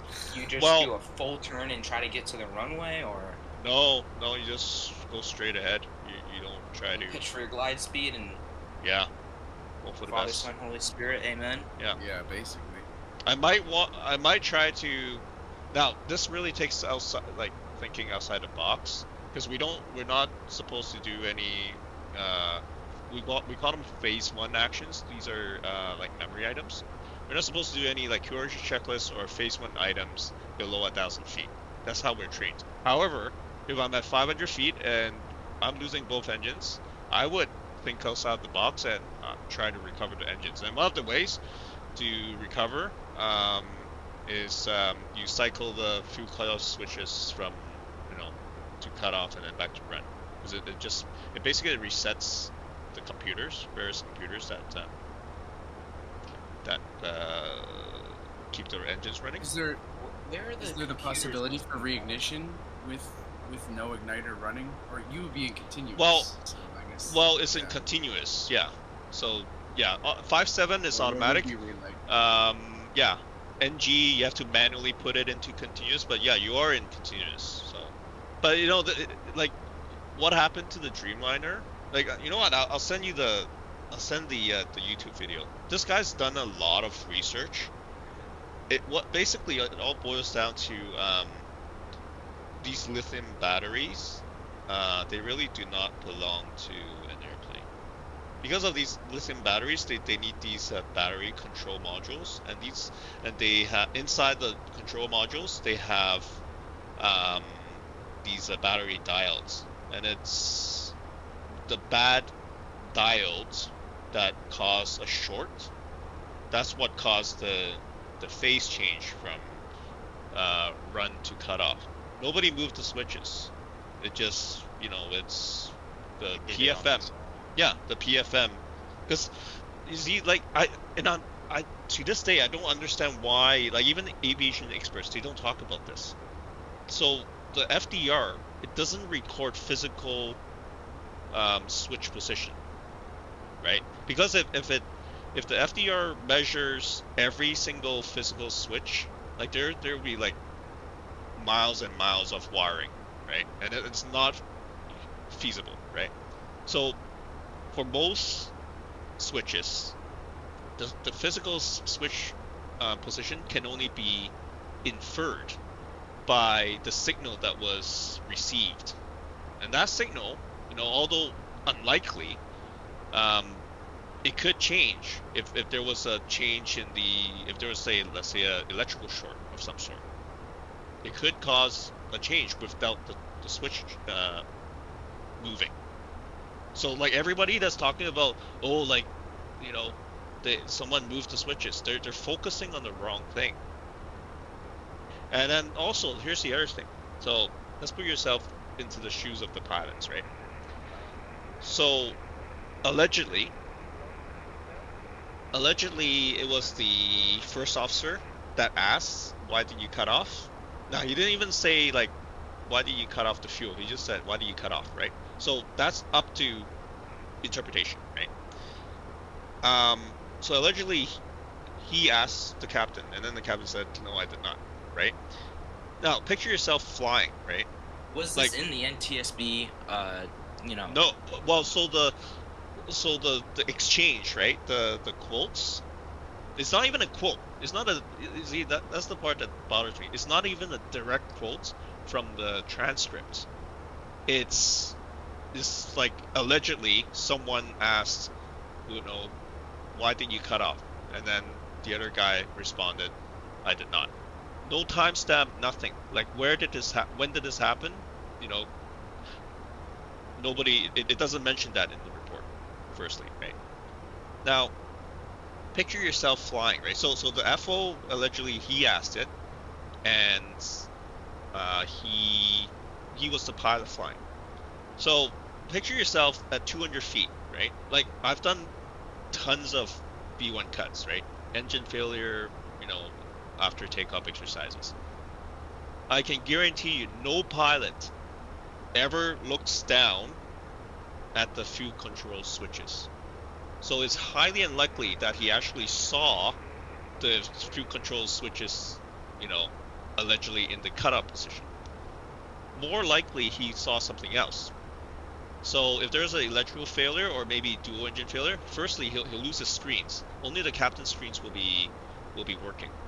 So his screen, maybe even his HUD, will go dark, right? At most, he'll glance over and look at the ICAS. And so firstly, you feel and hear the thrust rolling back, right? And then, you lose your screens. And now, my next move is, well, I'm still trying to control this plane. Now I've lost everything. I'm going to look over to the ICAS and see what the hell just went wrong. And all you'll see is the engines rolling back, and you'll scan and you'll see that the fuel is rolling back to 0, right? So it's very likely that was what he was asking about, not the physical position of the switches, right? So at that point, the captain would have taken over. So people are saying, oh, the captain's suicidal. I call bullshit on that, because, mind my language. So let's say he actually snapped, right? It's possible, right? It's possible someone snapped in the cockpit. That's totally possible. But imagine this, right? Like I'm not a professional psychologist, so what do I know? But if in my mind, if someone actually snapped to the point where they took a physical action of moving a switch, sabotaging the flight, and the like you can see they're trying to save the plane. Is it possible he snaps back and firstly he doesn't put up a fight? Like why didn't he just nose it down, right? You know what I'm saying? Like if he wanted to go down, just we have arms, right? You just push it down, right? But they didn't. They were doing everything possible to save the flight. It was a controlled flight path onto the ground. Now they probably they did raise the gear because it's the truck tilt, right? On the 87, one of the first things that happens when you raise the gear lever is the truck, the landing gear truck, it tilts back in preparation for retracting into the belly. That's the only way it fits in the belly. So that truck tilt did happen, right? So they did at some point move the gear lever. But after the crash, the post-crash, they found the gear in the down position.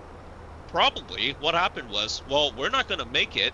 We're going to put the gear back down and try to minimize the, soften the, the landing, right? The crash landing, right? So that's probably what they were going through. And so it's highly unlikely that it's like a crew sabotaging the flight or someone's suicidal. It's you know what, I'll send you the video. It's so this guy he's done a lot of research, and so far he has 4 videos, and he's trying to get the truth out there. But sorry man. This is it's more you telling us the truth than rather us hearing the media bullshit, if you know what I mean. Yeah. And it's funny because when I told my mom a real pilot was in here, this is the first question she asked me if you had speculation of that. It's so funny that you mentioned this. Yeah, so here's the thing, right? Now tinfoil hat moments, right? So it's almost like the perfect storm right now because everything's heavily damaged, if not